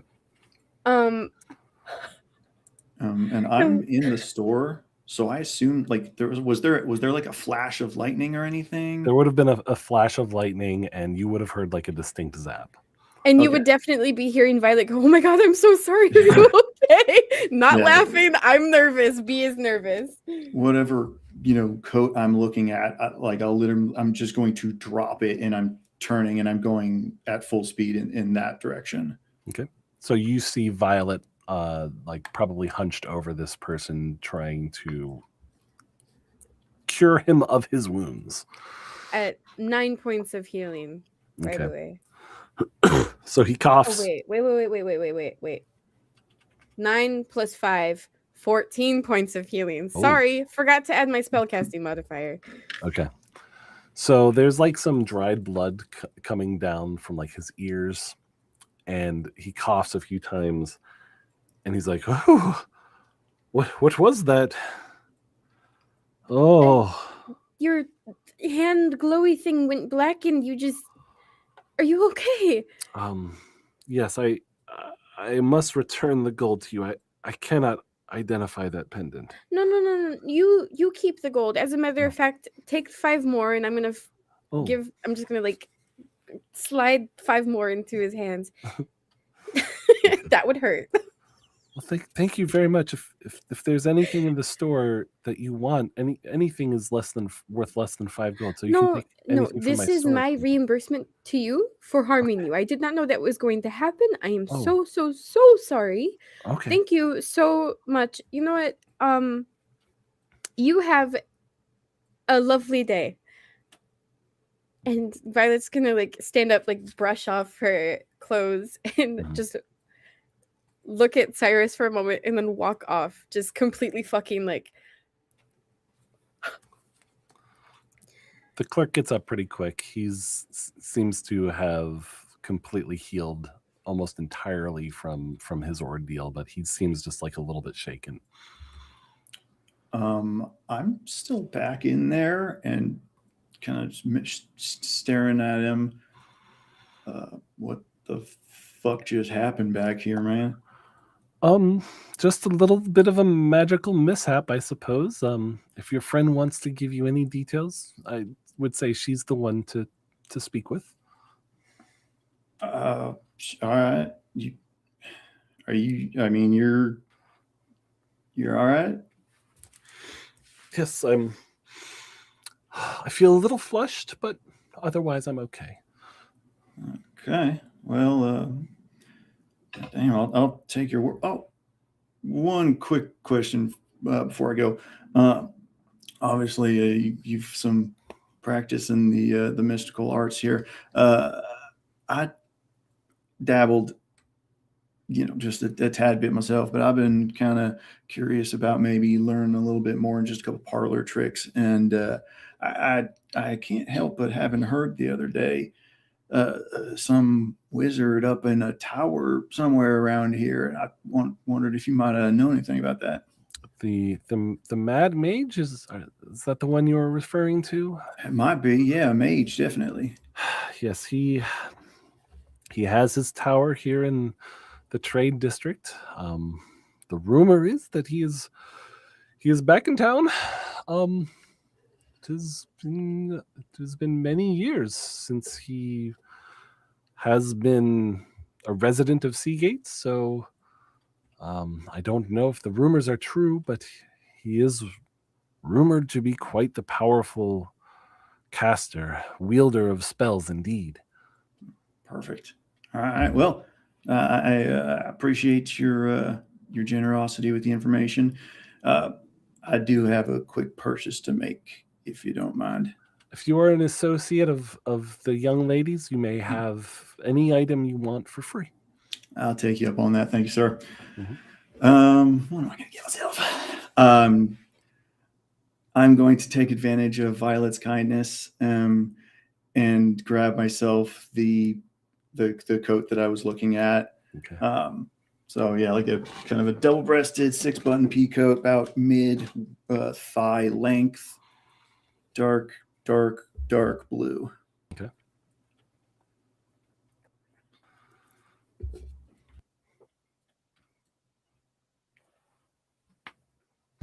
And then I guess I'm probably the last one out in my fancy new coat. Yes. And how is Violet looking at the moment? Like she just shocked somebody and knocked them unconscious. She's not okay. She's got like her hands in her hair. She's like freaking out. That was a small magical mishap. Small? Small. Really? He's well. It's fine. Don't worry. You're fine. I mean, we might want to, explain a little bit about the, what went down, but you're fine, right? He's okay. He's all right. So it's fine. Take a breath. You're going to be all right. But what did we miss though? I just wanted to know. It's like she's touching the amulet as she's saying this. I just wanted to know. That's all. And when he was identifying Cinder saw, it was blue when he was doing his magic. I left our items in there, by the way. I don't know if anybody cares to get them. I just wanted him to look at it and, the blue magic, and it went black, and then he was struck by something. I don't know, and he kind of just was gone for a moment. Yeah, but just a moment. Okay. I'll go get our shit in a sec. And I will go and I will pat him on the shoulder because he's still alive. Okay. And I suppose that's a lesson learned for all of us, for now at least. Maybe kind of stay hands off on the amulet. I know you were kind of already intended on that, I think, but just for all of us, better safe than sorry, at least until or unless we can, I don't know, get a little bit more know how. Like I said, this is all above my head as far as magical nonsense goes, and I kind of snap my fingers and cast dancing lights over my head. Like, this is my area of expertise. This is what I do. I'm a little bit useless here, other than a reassuring voice, but fuck. At the end of the day, Violet, you're still standing. He's still standing. Everybody's all right. You don't need to beat yourself up about this. I'll try not to. You guys weren't planning on getting handsy with my amulet, were you? No, I wasn't, but now I'm extra special not planning on it, and I'm going to just go in and grab our stuff. So when Cyrus goes in, the shopkeeper is behind his counter. Your items are there, and can I ask, is your rapier, like the hilt of your rapier, in view at the moment? I don't think. No. Because of the coat, it's not. If I wasn't wearing the coat, it would be. But so it was visible before. When I was in the store, it was, yes. Okay. So the storekeeper says, I noticed on the hilt of your rapier there was something that seemed a little bit familiar to me. And I was just thinking, I don't want the young lady thinking that I was seriously injured, because I feel much better now. And maybe you could give her this, or maybe you could just say that you got it for her. And he hands you a very small crystal model of like a violet. And he says, you just do with that with what you will. It's been a very good day of business for me, and I want to thank you and your friends for that. All right. Well, I will appreciate this on her behalf at the moment, and then I'm sure she'll appreciate it in due time. Do you mind if I grab those whatevers that she had you, or that they had you looking at? Yes, the cloak of billowing and the wand of pyrotechnics, and Thank you. the brooch was taken by Cinder, I believe. Yeah. All right. Well, have a good day, sir. Thank you for your business. Come again. Yeah. You be good, man. Very well. I'll head back out. Let's see, because Cinder had the stuff, so I will give the cloak and wand back to Cinder, and look over at Violet with the violet in my hand, kind of holding it out to her. Now, after the mishap we just had, I will admit I have not checked this for magic yet, but your shopkeeper friend wanted to make sure that you weren't distressed. I'll take it. Very kind of him. I don't like the fact that he's giving me so much. Yeah. Perhaps he's just kind, generous to a fault. First. Fair.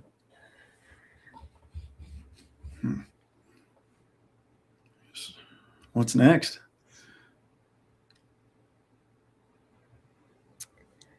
Good question. So we're all outside again, right? Yep. Cinder's going to look at you both. What the fuck just happened?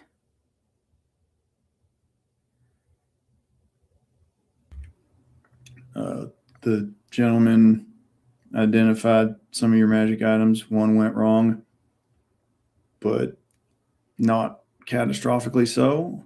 And I got a code out of it. Gosh, can't leave you two You took unsupervised, codes can from we? him. No, well, he Did you pay for it? He told me not to. All right. In Inferno, I'm turning to Cinder. It wasn't the ring, if that's what you're so worried about.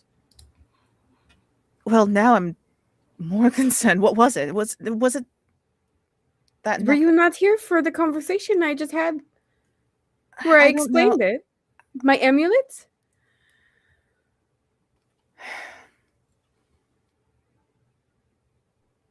Why do you have so many items that are so dubious? Good question. Why do you think I was in there having him identify them? Because I wanted answers. You know, I'm sorry for asking. And with that, Feather's a little ruffled, figuratively, and maybe not Ruffled. ruffled. She's just going to lean against a wall, crossing her arms, just kind of impatient, ready to get going. Wherever we're going to. So the wall you're leaning up against is actually a bulletin board that has multiple posters on it. You recognize the wanted poster of a muscular-looking Yuan-Ti. You see a few propaganda posters talking about sea gates for drylanders, and like a human foot standing on like dry dirt. As a graphic on that. You also see a poster advertising Samada Ranch, fun for the whole family. Probably not so much anymore. Yeah, probably not. Yeah.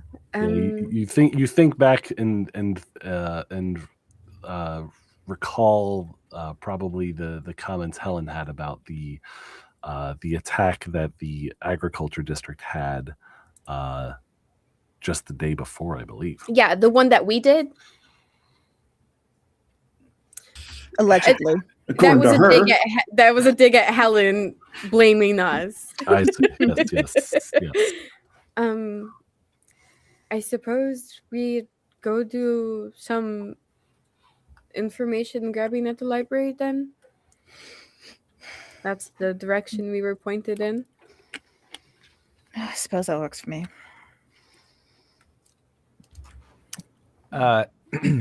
Real quick, because I didn't want to interrupt anybody, but I also wanted to ask about going into the store as Senior Ash.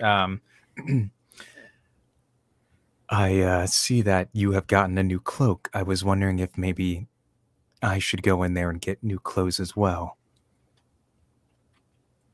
Because right now I think I'm only wearing like a brown cloak. I don't even think I'm wearing a shirt right now because I think I changed out of my stuff. You did mention that you took your shirt off. As one does. I'm just wondering if maybe if we're going to be leaving this part of town, if we should... I should say that in character. Since we are leaving this part of town, I'm wondering if it would be appropriate to get nicer clothing.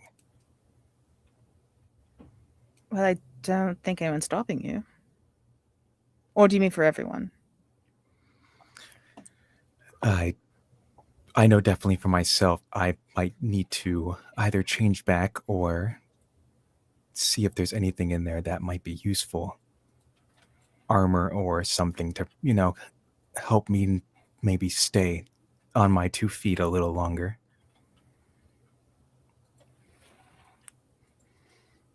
Well, it's as good as a time as any, I suppose. I'm just going to pop in there real quick. I want to make this so quick. Okay. Shopping episode. Yeah, could we just get some montage music? Yeah, he would definitely hook you up with clothing. Like he would recognize that you were part of that group. He was flirting with me last time. He'd recognize me because I'm the greatest of them all. It's not true. Oh, But- look at this tall glass of water coming back into my shop. How may I help you? And his name was Wesley, right? Hmm. Yeah. Okay. Cool. It is good to see you again, Wesley. I would like something that, if you have anything that might give me a little bit better protection in battle of some sort. Oh, well, I do have some leather armor if you'd be interested. Yes, I would be interested in perusing that. So he shows you a variety of leather armors, and of course, just regular clothing as well.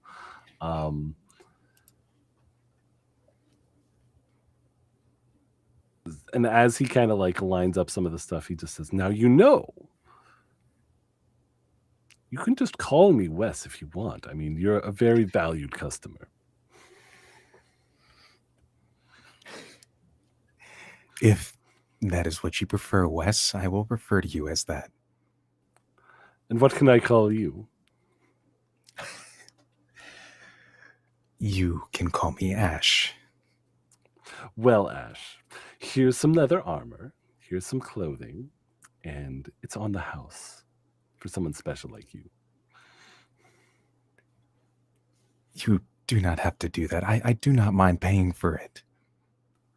Well, how about just 2 silver pieces then? I could definitely do that. And I'll reach into my pocket and I'll put him in his hand. Are we gonna do the whole like romance novel thing where like we feel an electric jolt between us when our fingers make contact? Probably not, but I'm the one that felt the electric volt between us. he does kind of put it like he accepts the coins with one hand and he just put his other hand like on top of your hand to like kind of pat it and say, "Thank you very much, Ash. And you have a great day here in Seagate." And what species is this? He's a human. A human. Okay. And what would you rate him like out of 10? Ooh. I would say probably like a solid like 6 or 7. I can take that. Why would you say stop it?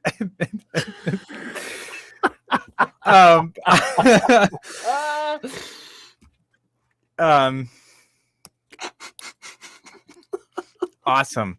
So totally stop it. Totally derailed me. Yep. I'm going to take this stuff because I'm totally just like shirtless in front of this guy. I mean, I have a cloak on. Anyways, so I'm just gonna kind of I'll take it and then like almost like fraternally, I'm just gonna kind of like just like ruffle the hair on his head and just kind of like thank you. You know, because he's like so much smaller than me. And then I'm just gonna say, "That will be all, Wes." And then I'm gonna turn the head out. As you leave, you just hear a little. Okay.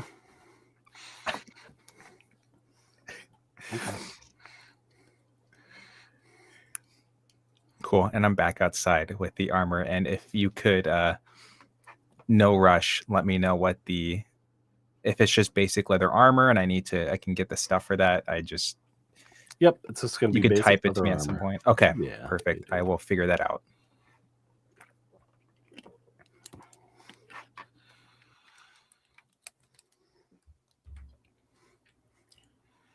All right. Well, I suppose that works as far as clothing goes. Oh, Ash, God, you're wonderful.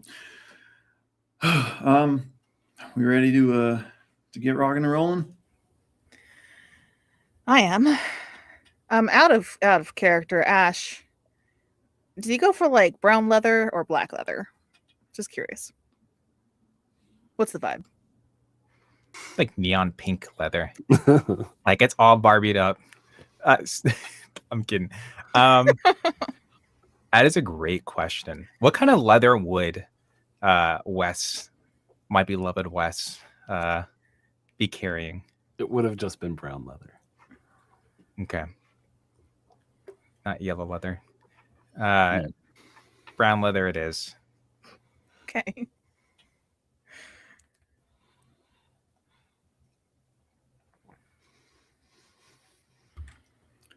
All right, so guess we make our way to the library. Okay. So you're heading, it's going to be northwest from where you are at currently, from the trade district back into the university district.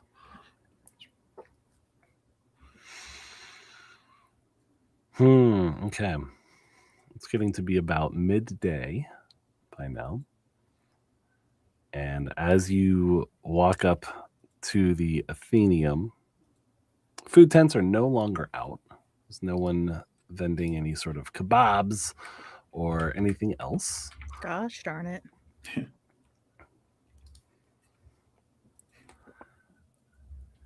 And are you just strolling into the Athenaeum?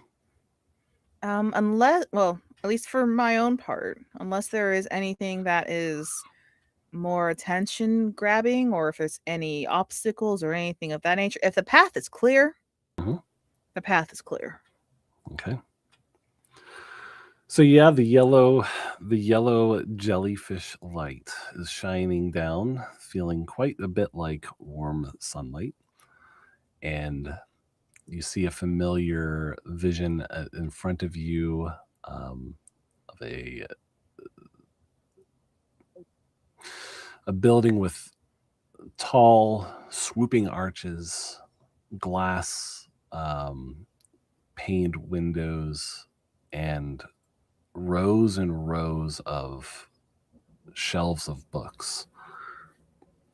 And you see the quite tall doors of the Athenaeum come up, and Cinder, it sounds like you're probably the first to go back into the Athenaeum.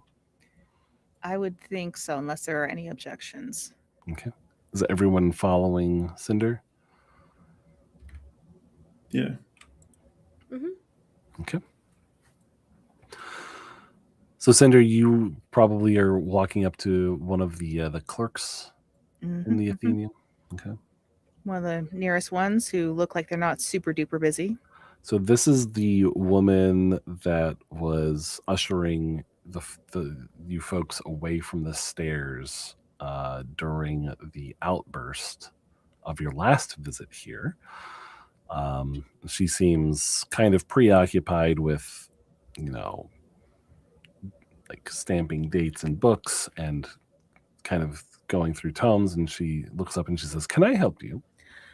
Actually, I was hoping you could. I'm looking for someone who might be an expert in ancient runes, text, writing, languages, something along those lines. Runes.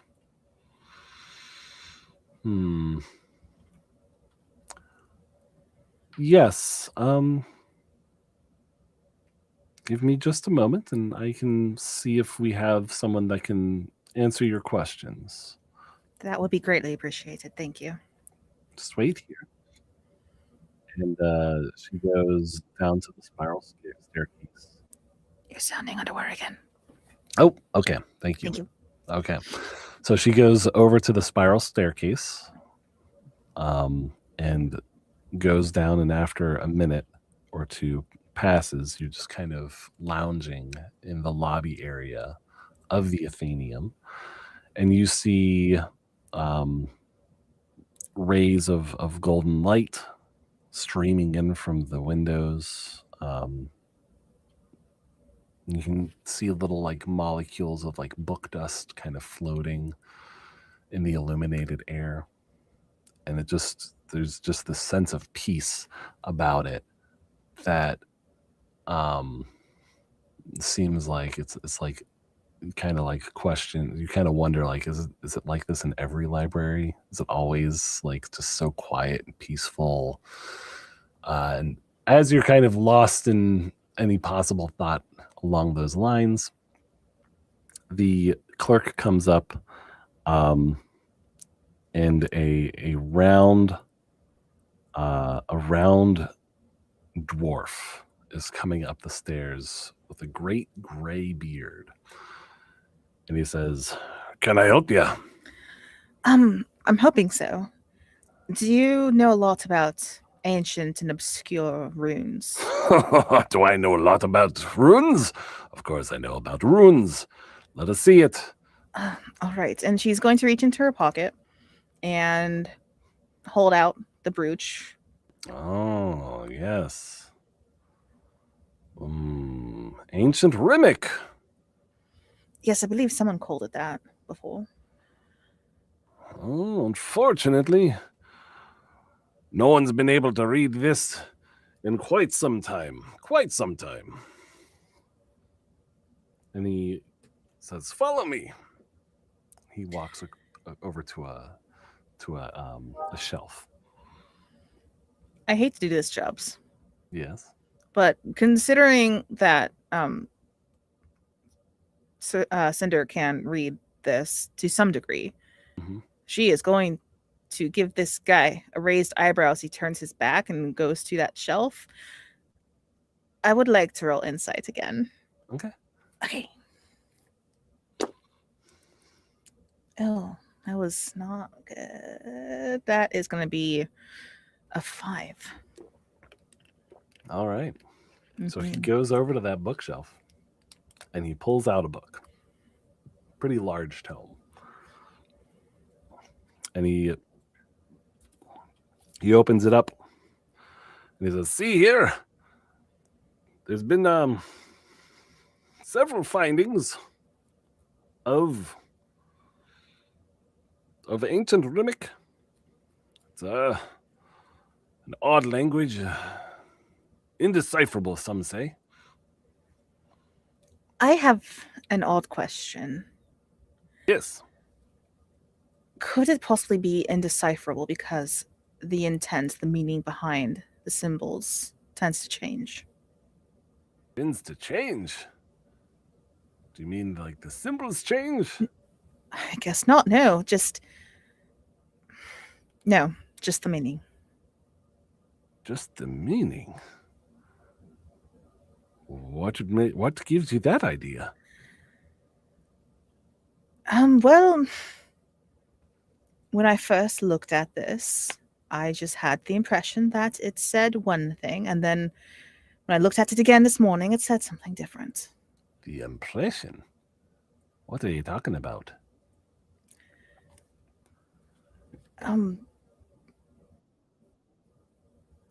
Can you repeat what you said?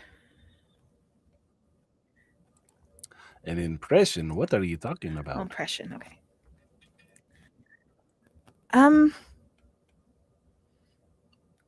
I just felt like I understood part of it.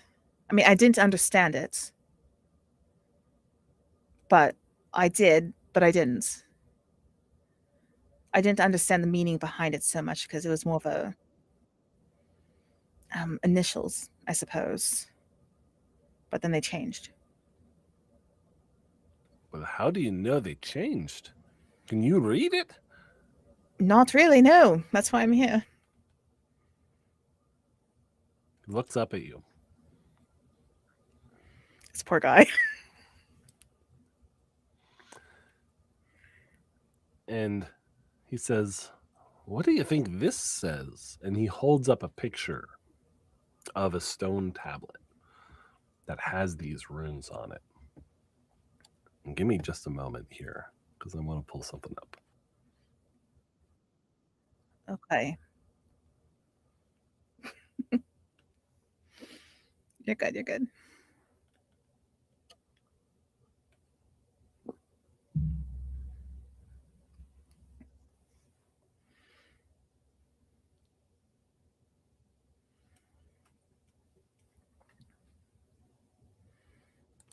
And he holds up that tablet, and it's just a bunch of letters.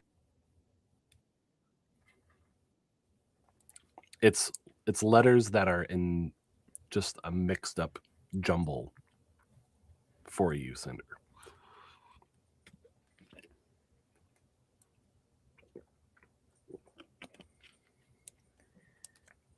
She's going to lean into it kind of resting her finger against her lips as she's trying to focus on this. And as a player, I'm kind of imagining like dyslexia almost, where it feels like the symbols are moving. It's kind of hard to get them to stand still in terms of being able to comprehend. And she's hoping if she looks at it long enough, really focused, like she might be able to at least pick up on some keywords or something that might mean something to her. Make a history check. History check? I'm not good at that. Straight roll. Yep. Oh, that's not horrible. That's not horrible. That's going to be a 16. Okay.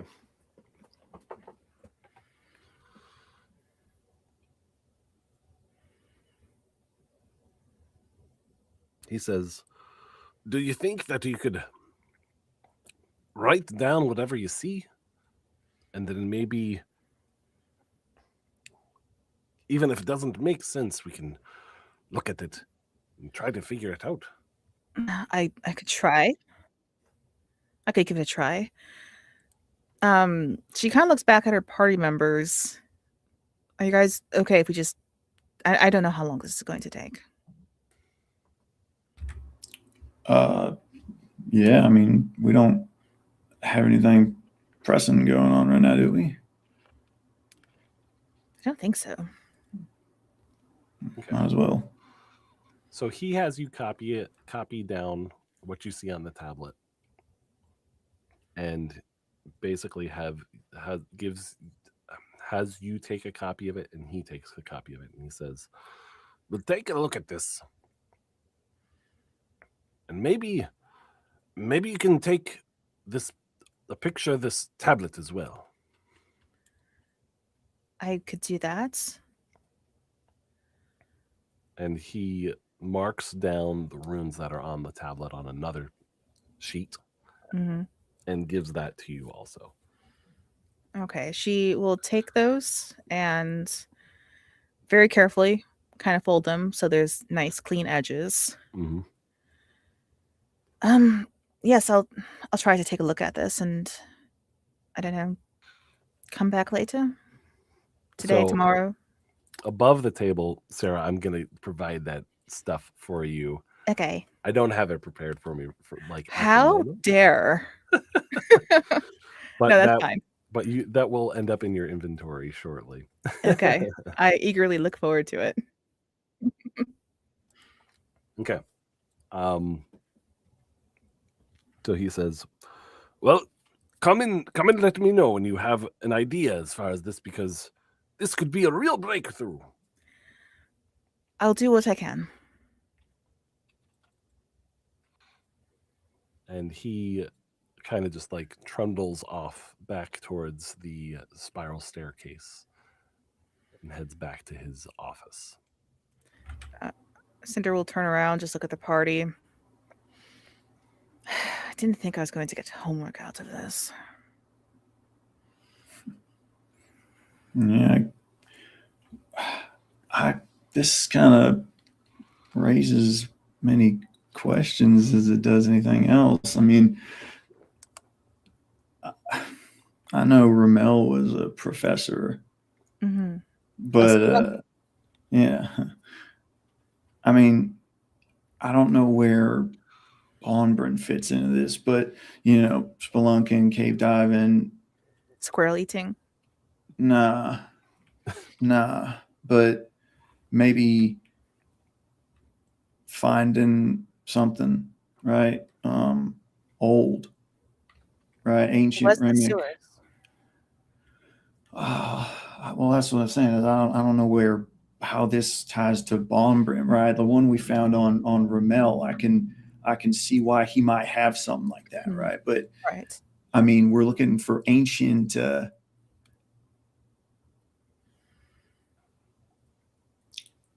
right. I don't know.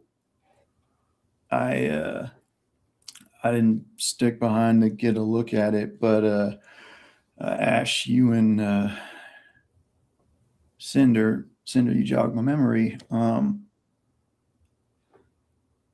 I mean, a well's not exactly a cave to dive in, but that skeleton or whatever you guys saw in there, how old would you say that is? You call that ancient, maybe? It was clean. I can say that much. Perhaps Ash would know more. It's more of his area of expertise.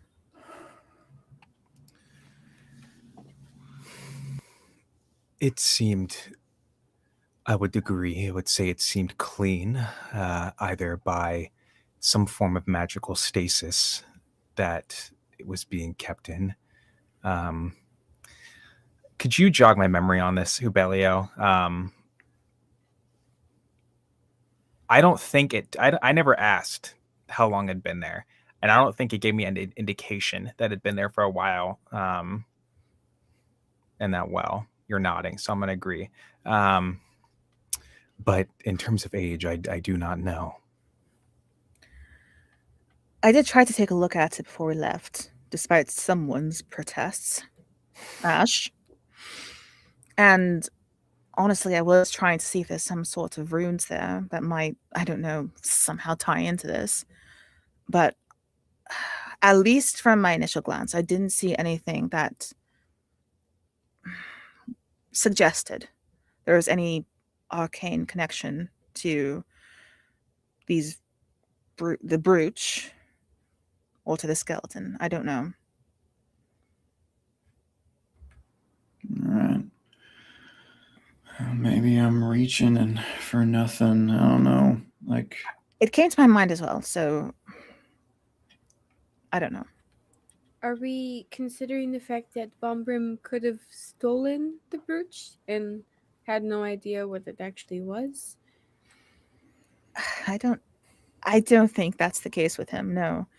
He might have stolen it, perhaps. True, but if he was as smart as Helen seems to think that he was,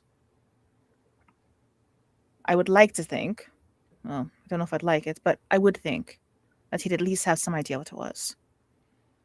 I mean, he did carry it on his person. And if he supposedly knew he had a plan for everything, which I'm on the fence about. But if he had a plan for everything, then he would have planned to have that on him when he quote unquote perished. Yeah, if he had a plan for everything, I think he willingly died, got murdered on purpose. I'm not 100% convinced that he actually died. He had magic. It could have been something else at play. I don't know.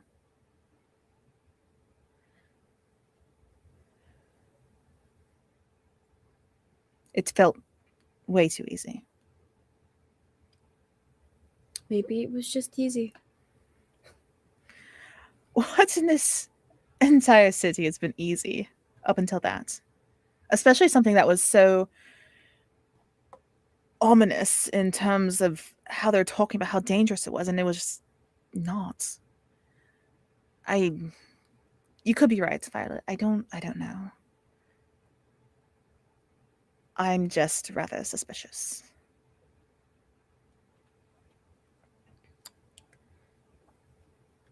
Your suspicions are fair. I don't mean to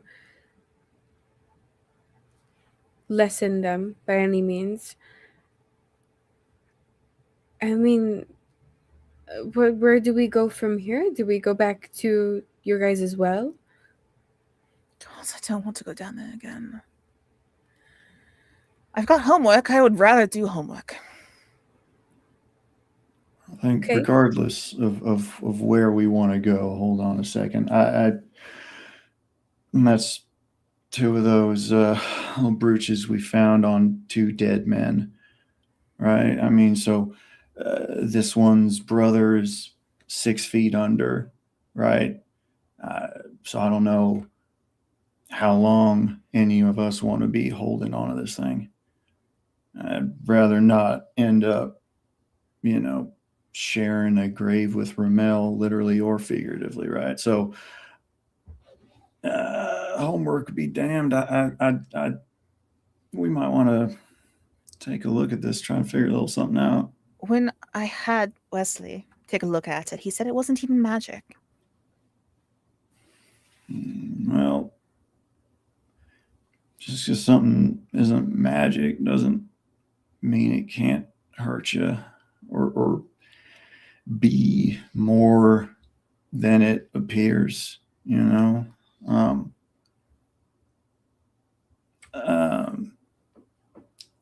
I've you know, I've done my fair share of bullshit across the years. Look, my hands are less than clean when it comes to finding other people's property. I've played plenty of games where you're looking over here while I'm picking your pocket down there. So I was just twirling my fingers and saying the right stupid shit to get them looking up that way. So this doesn't have to be magic to be dangerous. I mean, let's say I put that up on my chest and take a stroll through town, you know. Who knows what kind of message I'm sending if I do that. This to me, I don't know. It could be anything. It could be a target. It could be a message. It could be a fucking coincidence. I'll admit, though I don't think so. But regardless of its lack of magic, I don't know. I don't like it. Again, 2 of these and 2 dead men, both of which went to their graves with more to say. And I'd like to get that said, if at all possible. So I'm wondering if maybe my hunch on the well ain't a little bit off base, but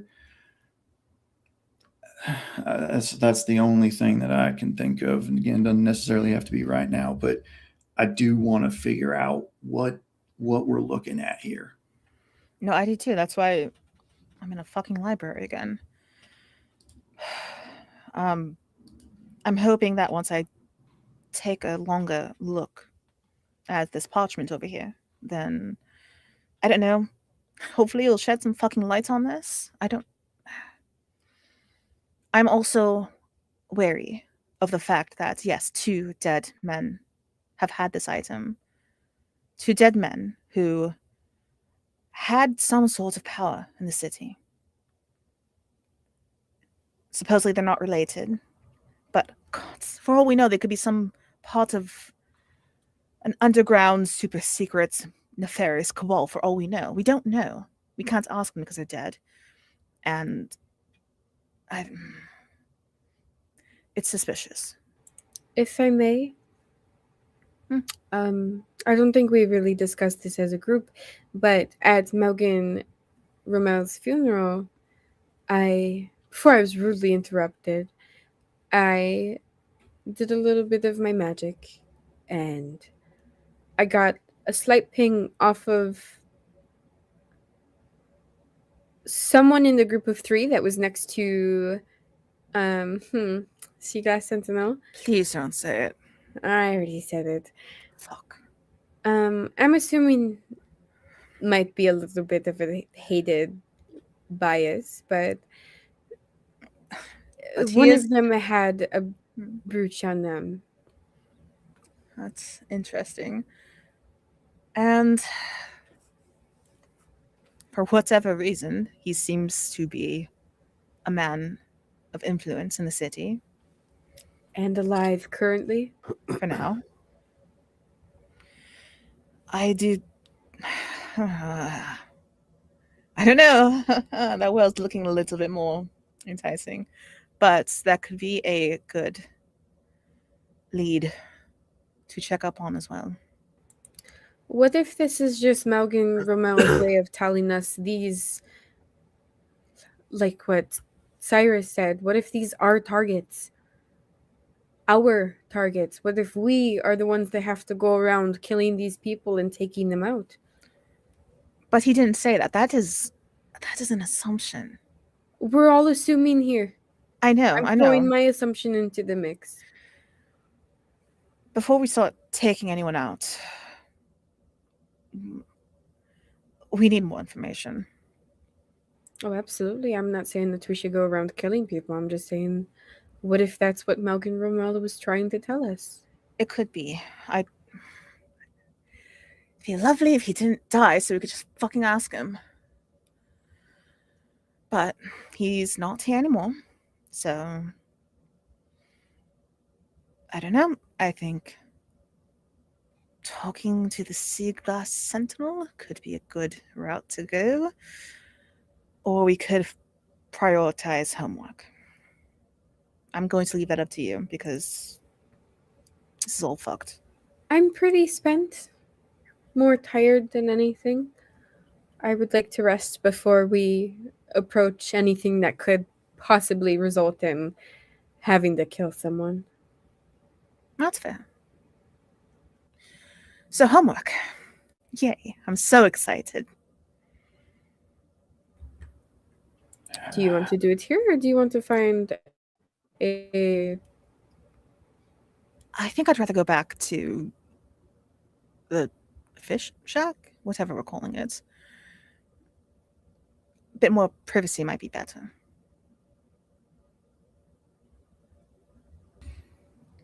You think we have any real shot of even making a real dent on that thing?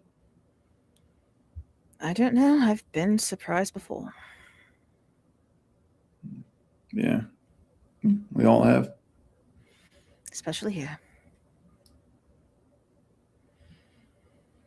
Jobs, how exhaustive, how big of a homework assignment is this? Which assignment are we talking about here? Yes. I believe that he transcribed that tablet and there was some see. text in a book. Okay. It's probably going to be something that you're going to get after the end of the session. Oh, no, I understand. That's fine. Okay. I'm just trying to see, like, how obnoxious and time consuming does it look? Not bad. Like, it's not like rows and rows and rows of runes or anything like that. It's probably about like 20 to 30 characters in total. Okay, that's not horrible, I guess. Suppose. Uh-huh. All right, so we could go ahead and take a look at this and focus on that, but I don't know. It's still pretty early in the day, too. Is there anything else we want to do before we head back? It's the middle of the day, but there was that whole basement thing that we wanted to look at for me.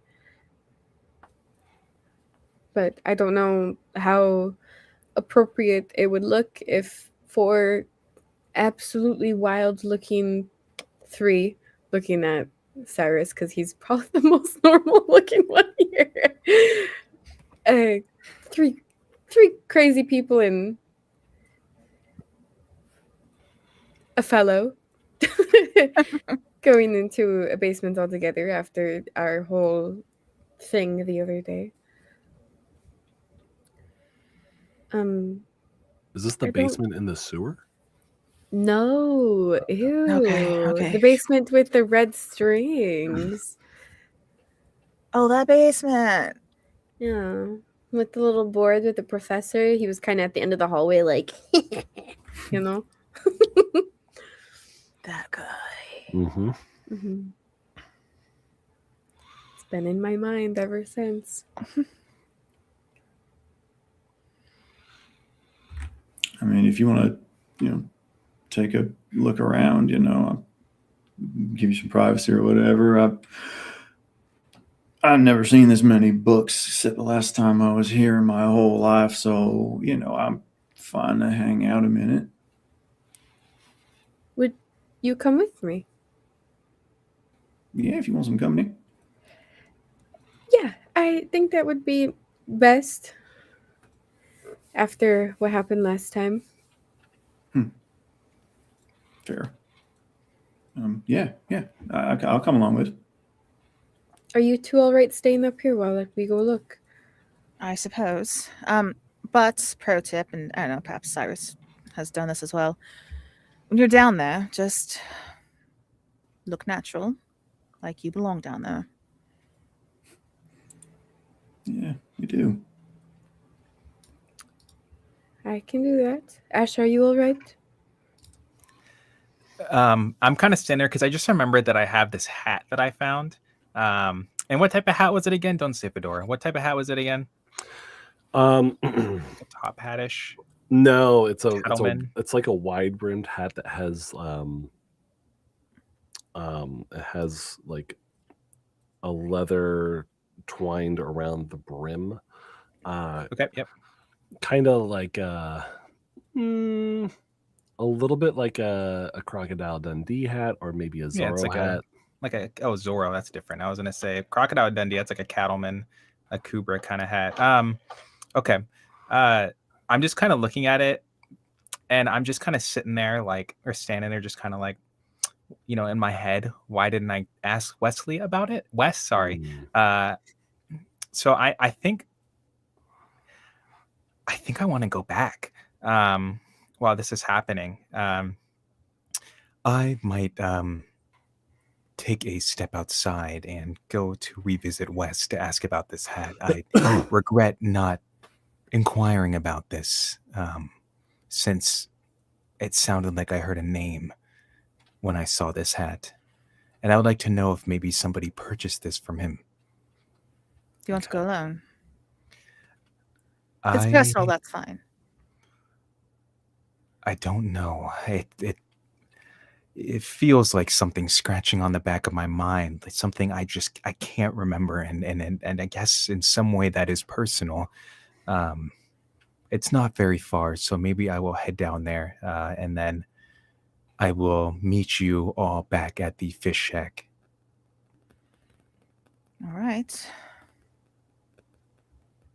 So yeah, Ash is gonna head out at that point. La la la la la. So we're gonna kind of split this up. I would also like to split the remaining party. Just Cinder? How are you splitting between just Cinder? Look, I didn't think about the words that Do you need my much. rapier? Oh, that's more piercing damage. We need slashing for that. But anyways, as Violet and Cyrus go do their little sneaky, let's look at the crazy guy's board of red twine yarn, sticky notes, all of that. And then Ash goes off on his solo mission. I would like to try and find, if there is a study room. I'm thinking of how at least modern libraries have a private study room. If there's anything like that in this library. There's on the floor you're on, it's just open tables. Now there's plenty of tables that are not inhabited, but there's not a sequestered room. Okay. In that case, I guess she'll just sit somewhere and twiddle her thumbs because she doesn't want to have all that material out for randos to see. Understood. So, real quick, let's do the Ashen one first. Ashen one, as you step outside, you feel this weird sensation of being observed. Could I have you make a perception check for me, please? If this turns into a battle, I'm signing out for the night. I don't care. It'll be on you. You asked for it. Shut up. I was even like, oh, do you want me to come? And then you're like, no. I'm like, fine. Oh, fuck. Beat on your head. Does my passive perception help?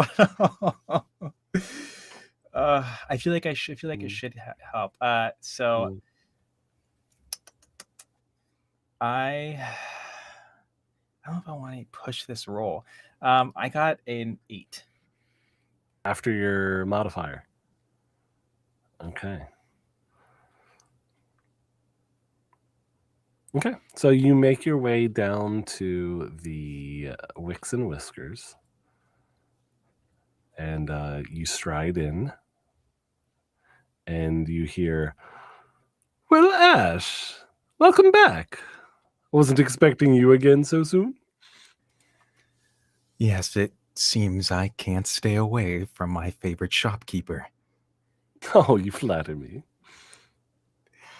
I actually had a question for you, one that I had forgot about while I was here last, Wes. And I take the hat off my head. This hat. Did you sell this, or do you recognize the craftsmanship? Oh, well, let me take a look here. And he takes it, and he kind of rotates it around. He pokes his fingers through the horn holes. He says, "Well, it's not my craft, but it is quite well made. Can you tell me anything about it? Anything about its history?" I was walking with my group, filling out, or while we were doing that, or fulfilling some duty for somebody, a quest, you might say, and it just kind of floated down, um, and I heard this voice speak to me. So I don't know if there's something magically with this. I don't know if somebody owned it previously that I might know. As he's holding the hat and you're saying that, you see his hands glow blue for a minute, and he says, "Well, it's not a magical hat, but I can tell you, I'm not much of a haberdasher, but this hat seems like it was made for you, darling. Just the way that you wear it, the way it sits upon your head, it seems like it would have been tailored specifically for you. If that makes any sense."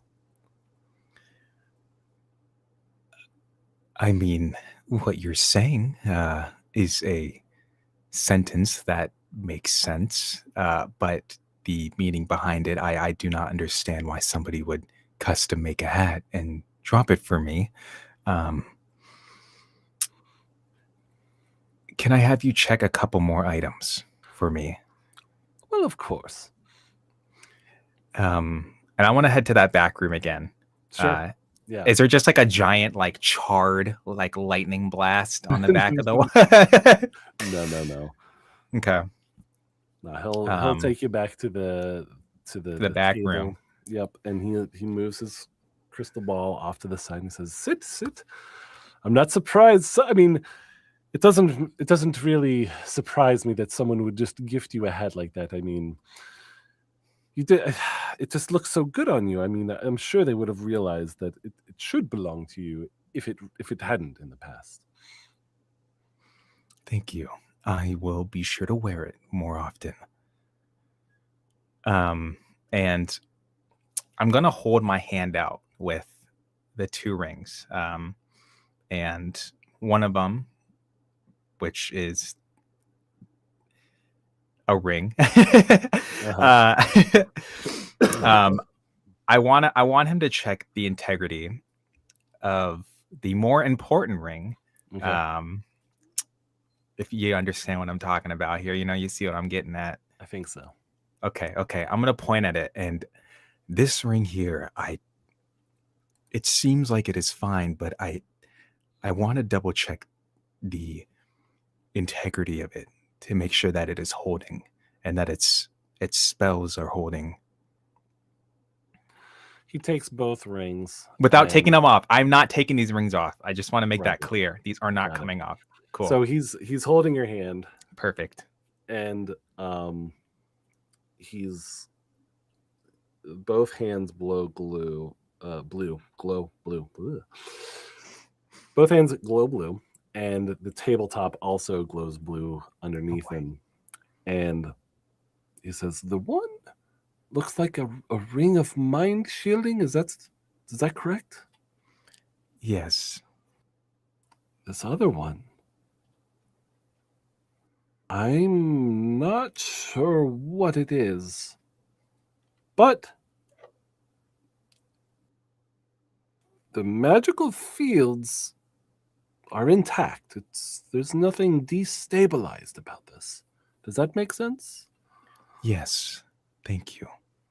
And he kind of just like pats the top of your hand and he says, "Well, I'm sure they're in good. I'm sure you'll take good care of them.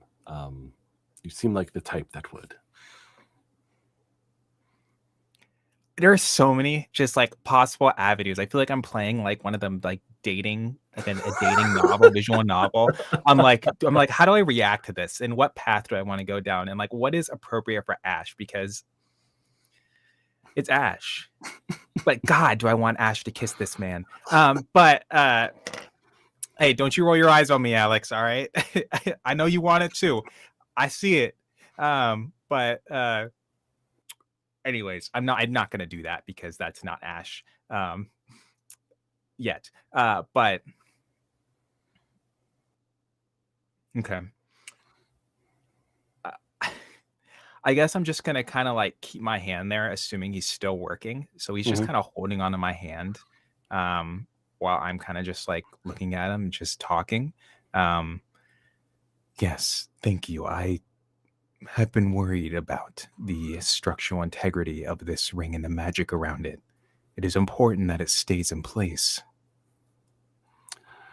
Well, if you worry about anything, you can always come to me. Don't be a stranger.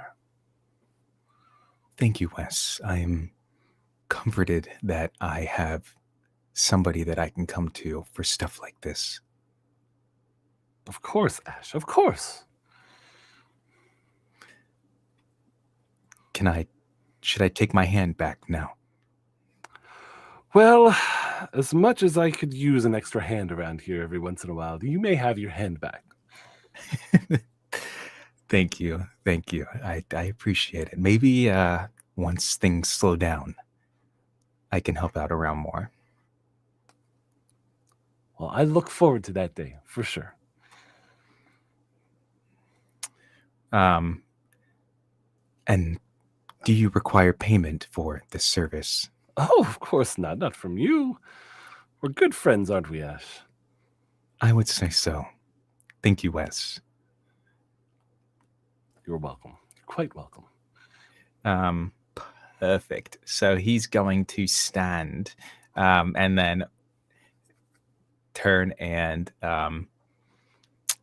I'm going to step back outside again. And then can I do another perception check to see if I'm like still, if I see anything? Where are you going? You don't need to know that. I asked first. I mean, not yet. It kind of depends on where you're going. You're a butt. I'm going to go. Crap, and he didn't tell me where, like, who would have made something like this, or if there's any like hat sellers.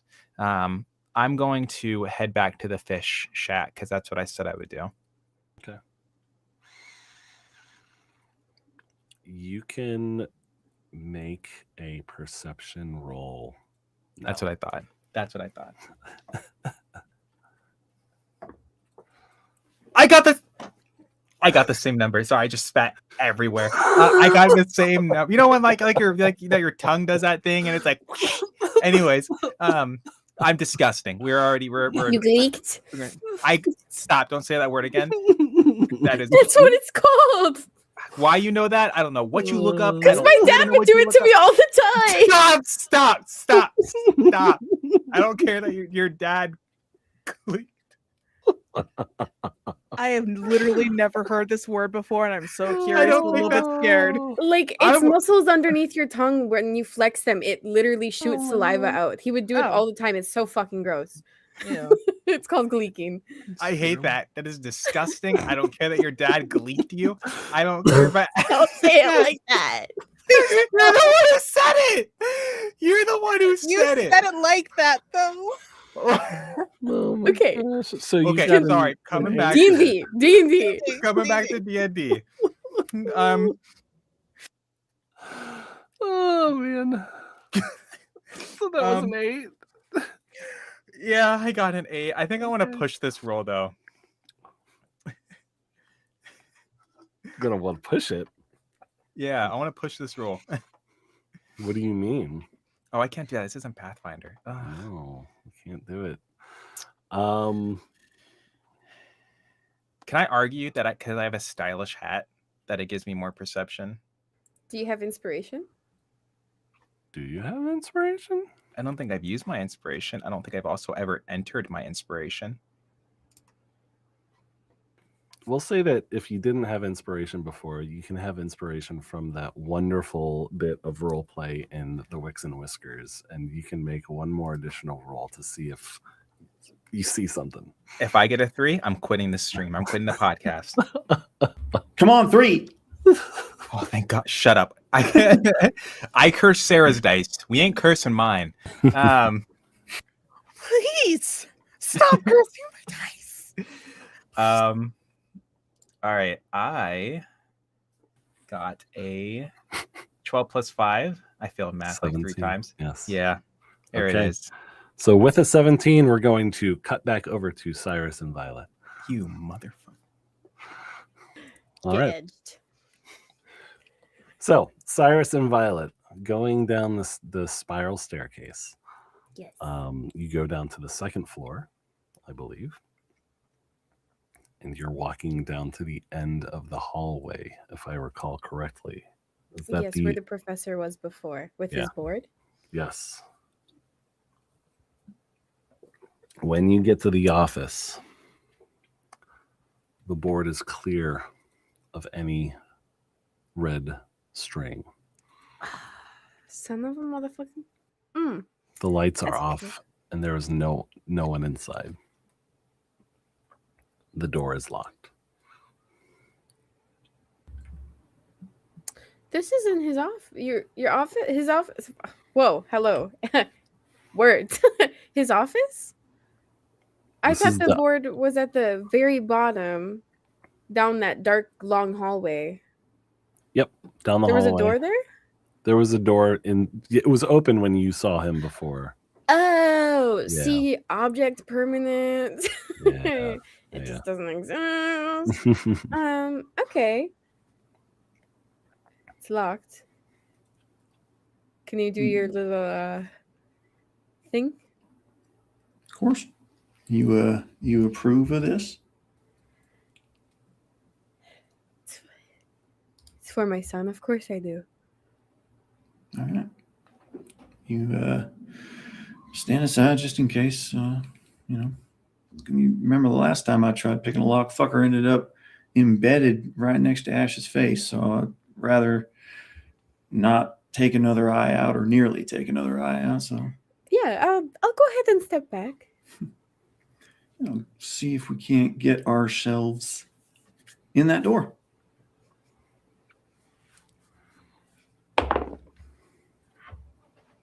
$19 sleight of hands. Click. Yes. God, I could just kiss you over the table. I'm gonna hold my hand out to Violet just a second, and then, I mean, I know that like you could see into the office, right? There's like a window in the door, but you never know. And I want to kind of just like slowly ease the door open. Does it open in or out? In. Okay. It makes sense, but it's just it's much easier to booby trap a door when it's opening in. So don't ask me why I know that. So I'll ease that open. I'm listening for the sound of either like a little wire catch getting snapped, or like if there is something overhead, there will be a little scrape before it gives way and falls. So I'm just listening in hopes that I'm not setting off a trap. Make a perception roll. 11. Okay. You open the door slowly, and nothing. You don't really hear anything about the trigger or anything like that. It's just an empty, dark room. Okay. Alrighty. I'll open the door the rest of the way and step in and wait for Violet to come on in after me, and then I'll step in and then step off to the side because I've never been in the office before and I really don't know what I'd be looking for. Okay, I'm gonna walk in. The board is gone, or the board is still there, just no more strings and papers and whatnot. Just no more strings. Just no more strings. There's still like papers on there from before. The papers that were there are also gone. Can I look around for them? Maybe in drawers, on tables, on another board? Perhaps? Maybe? Perchance? Yeah, you could make an investigation roll. Oh, what does he mean? Can I communicate to Cyrus what I'm looking for? For advantage?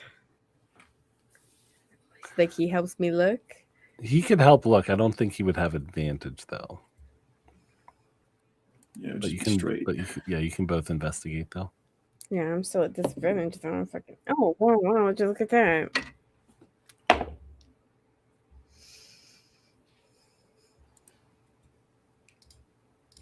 What did Violet get? Oh, that's a good question, Jobs. I got one. I got a 10. Useless. Why did I bring you? I'm just kidding. I'm so kidding. You see a lot of books about like genealogies. You see books about like ancient civilizations, stuff like that. You're not really picking up any sort of paperwork that he had been using recently or anything like that. Well, he got out pretty quick. Just took his stuff and left. What were we looking for? Or who?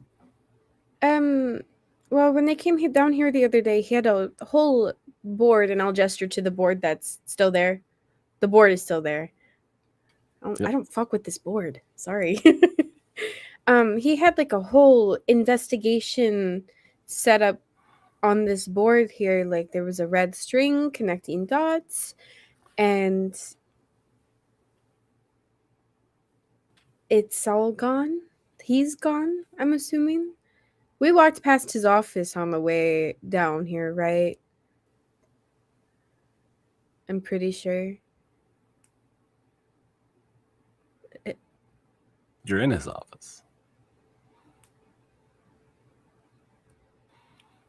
Okay. Above the table, Mm-hmm. because like you guys had gone down to the floor and had a talk, and then you had went up To his office. to where his he was, office. like, Yeah. Yeah, Freaking it's not like out. there's two rooms. The second room you went into was not his office. It was just a random office that he locked himself in. Oh, what a... Okay. That makes more sense. I was a little confused because I assumed the one upstairs was his office. Mm-hmm. Okay. Okay. What do you? Investigation into what? Do you know? I don't know what he was investigating, but I asked him to look into my son's illness, and I highly doubt that whatever he had on this board was that, but he told me that he had people basically hunting him, to put it as plain and simple as it can be. He said if they specifically, don't ask me who they are because I don't know, if they know that I'm here, then he's in trouble and he will be hunted, basically. All right. What's his name? Professor Oren. What does he look like? Jubs. A slightly elderly man with like a graying, like a peppercorn mustache. Human. Yes, a human. Okay. I will relay that. All right. Well, he's not here, so we have two options. Option number one, wait, hope he comes back. Don't think that's anything's possible, but between what we're looking at and what you told me, I don't think it's that likely. Option number two, we go find him. A third option, we don't look for him, we don't wait for him, we find the people trying to kill him. Yeah, but we don't know who that is, right? If I'm looking for him, at least I know who I'm looking for. You know, I mean, shit. We've been stabbing in the dark, looking for people we don't know. You know, and it got us too far yet. A little bit of good luck, a little bit of bad luck, but I don't know. I just these folk that he was talking about. What did he say about them? He was like panicked. I was freaking out. There's not much that I can remember other than him saying that if they know that I'm here, then they'll kill me because they've killed people he's known for some reason. I don't know why they would kill friends and family of his. You know the right thing. You know, people got to keep you quiet, but not dead. Fucking hell, though. Okay. And any connection between Professor Oren and Professor Rummel? Colleagues. That's something. We're Alright. in the same district. I don't know much. He did not want any kind of interaction with me. I think whatever I gave him screaming match-wise was enough for him to freak out enough to run away. Could be.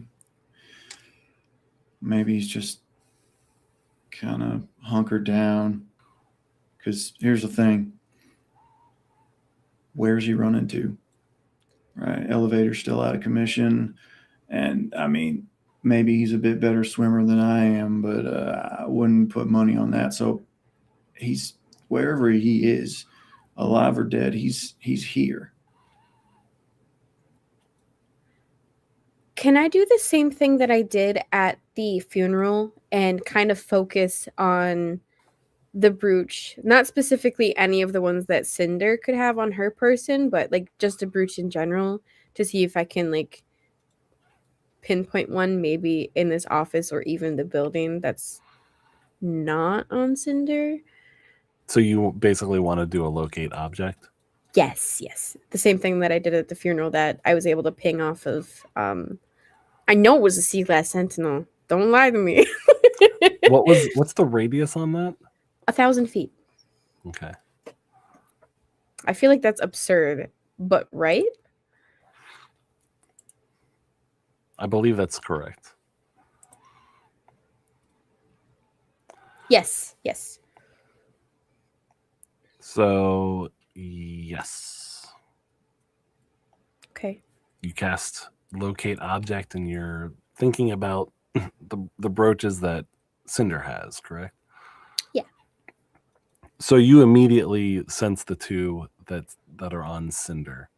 If I may, just real quick, Cinder has not mentioned she has a second one. Yeah, That's because all. far as we know, it's still buried. I'm Yeah. very interested if it pings as two Bruces right now. Me too. Oh, yes. Yeah, that was an above table, two of them Okay. on table. Let's go. one. Just to clarify, I know I'm not metagaming. That was So me describing. Violet senses exactly two on Cinder. Just the two? Just two. And you're sensing 1,000 feet up, actually into the water above the dome a little bit, down like below the ground as well. It's an entire 1,000 foot sphere around Violet. Those are the only two brooches that ping. Okay. And I can tell that they're in the same location, so I know Cinder has one, and all of a sudden there's two in the same place. Okay. So I, try to do my little thing that I do. I think we have a little bit of a dishonesty in our group. How's that?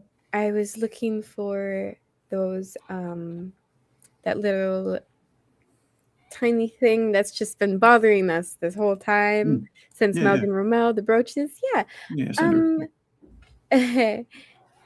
Cinder has two of them. I'm getting a ping of two instead of just one. All right. I was hoping that there would be one in this office and maybe there's a little bit more of a lead on our other investigation stuff.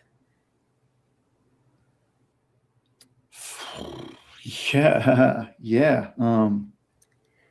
I might have suspected the same. Cinder has a second brooch on her. Confirmed, yes. Unless my magic is lying to me, which I don't think it would. It never has before. All right. All right. So before you and I head upstairs, let's make sure we are on the same page. That is a secret that she is keeping from us. I do not know why yet. And I don't think it's necessarily something we should find out right now. I keep an eye on her, but fuck, I buried that thing. Well, more or less, Don't even know if it's the one that Well, then there's three of them now. So now I wonder, do I have two dead men or do I have a third? A fourth? The one that I pinged off of the sea glass sentinel. I'm saying it's him, but it could be the other two that were with him too. All right. Unless she somehow murdered the sea glass sentinel in the time we've been together and apart, which I don't think she did. I doubt it. Fuck. Either way, I don't. All right. We've got more cards in our hand than we did a few minutes ago, but not nearly enough to make a play. We got to keep quiet on this for now. Okay.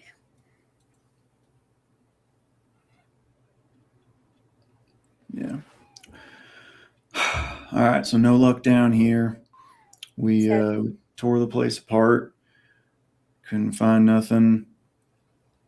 It's like he disappeared off the right off the face of Rymore. Yeah. Yeah. I'm sure I'll run into him with how unlucky we've been. It wouldn't be very lucky to run into him because that could probably just mean trouble.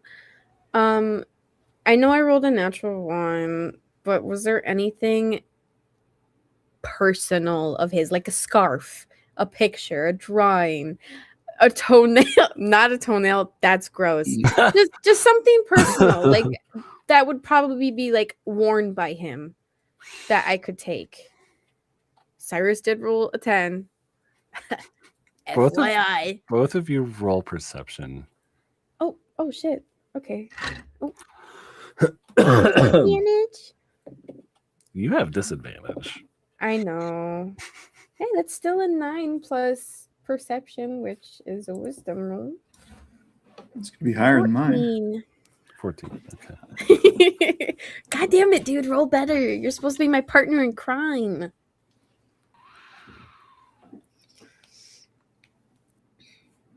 You notice that there is a quill pen on his desk, and there are flecks of dried blood on the feathering. how dried? Can I? With How your perception roll, I would say Okay. that it's been there for at least a few hours.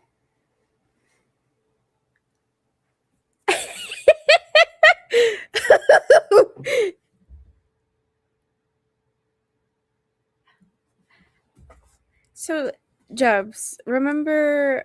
No, never mind. Never mind. I'm going to pick it up. I'm going to look at it.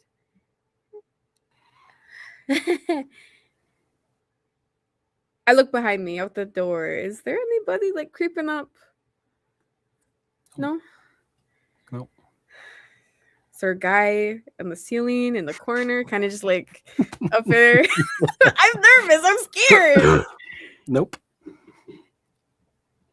Okay. I'll kind of look to Cyrus, kind of hold it out. This has blood on it. Couple hours old, which means somebody was here. Yeah, somebody. You want to ask one of the attendants, see if anybody if he'd had any appointments or I don't know, anything like that? I think that would be best. I guess we could have asked while we were up there instead of coming down here, breaking into his office. Probably, but we didn't. So hindsight, was a little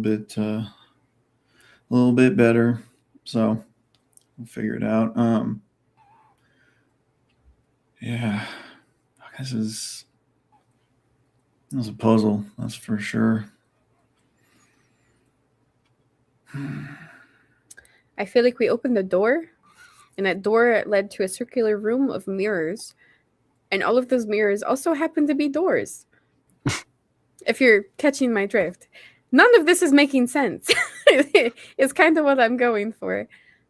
So keeping the secret that Cinder has 2 of those brooches, we ask one of the fine clerks up top. Yeah, you get me. Oh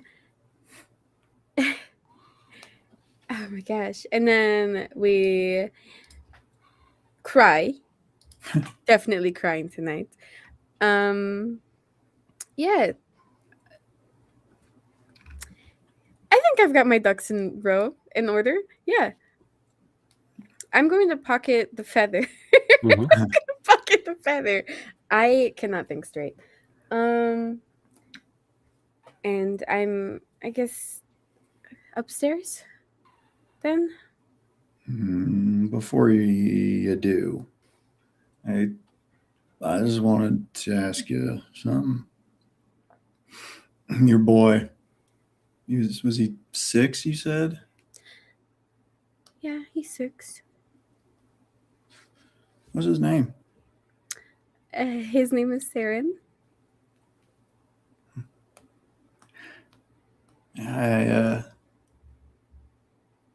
had a buddy once, almost named that. Not quite, but real close.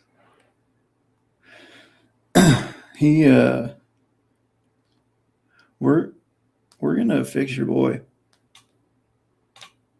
I'm gonna fix your boy. Okay? We'll figure this out. Thank you. Not just for what you've just said, but for everything so far. You've been entirely respectful, and in return I respect you for that. You earned it. So, besides, the fuck kind of man to just leave a mother in need, I mean, I don't know. Sorry, I didn't mean to get, No, it's quite all right. I kind of very much so hate the father of my child too, so. Yeah. Yeah. Upstairs. Upstairs, yeah. And I go upstairs. So, As the two of you make your way back upstairs, we are going to cut back over to the Ashen One. Now, It's about time. Juno, could I have you, just in like a minute or so, physically describe how the Ashen One is looking right now? Absolutely stunning. That's a great question. I'm going to say that he hasn't put the new stuff on yet. I kind of said that he didn't. I'm going to take that back because he would have had to enter a changing room, and I definitely did not undress in front of Wes just yet. So I'm saying that he's still in that brown cloak with his natural kind of black baggy pants that he has, and he's not really wearing a shirt, and he kind of just has like a little like pack, with him that has his armor and stuff that he has, and his feet are bandaged, and then he has his 2 rings on his left hand. Okay. So as you roll a 17 for perception, Oh yeah. you notice that between 2 storefronts, just in an alleyway, someone is looking at you. And the first thing you notice is that they have quite a long cloak. It unfurls a little bit in the breeze. And you notice this person is just as tall as you are. They step out, and if not for the clothing you were wearing, you would swear that you were looking in a mirror. Oh, how far are they? They're about 20 feet away, and he steps towards you and he says, "It's been a long, long time, brother." And that's where we are going to end our episode tonight. There we So much go. stuff is Yeah. happening. That's a fucking ending right there, bro. Right, that's right. Fuck. Fuck. I take it back. Val ain't a bitch. You're a bitch. I just stop saying that. But fuck you. Holy shit. Well, that's the end of our episode, and we do have a few announcements to do. Yeah. So Okay. while our credits roll, take it away, Sarah. Hi, guys. It's me again. And I'm going to talk to you about how you can get this handy dandy initiative tracker. This book is great for keeping track of combats and all of the various millions of things that are pretty darn easy to forget when you're kind of in the moment and everything. Anyways, we're going to be giving 2 copies of this out to 2 total lucky individuals. And the only thing that you need to do to get this lovely book is to comment on one of our YouTube videos and just let us know what your favorite moment in that episode was. Because shipping and handling is expensive, we're only going to be shipping to residents of the United States. So that's gonna be one of our little criteria for this, because guys, we're not rolling in the big bucks just yet, but we're gonna get there. But free stuff, guys, free stuff. Either for Free you, stuff is pretty cool. it's the best. It's free. Like, it'll literally just show up in your mailbox. That is just like magic. Okay, D&D magic. All right. So we got that going on, and I want to give a quick shout out to Project Process for giving us 1,000 bits 2 weeks in a Yay. row. Holy crap. Thank you very much. And I also wanted to give one more person a quick little shout out, and that is Jubs. Okay? This man is sick. Yeah, I am. And he is here. He is DMing like a freaking trooper. Okay? Serious nerd credits. Much respect.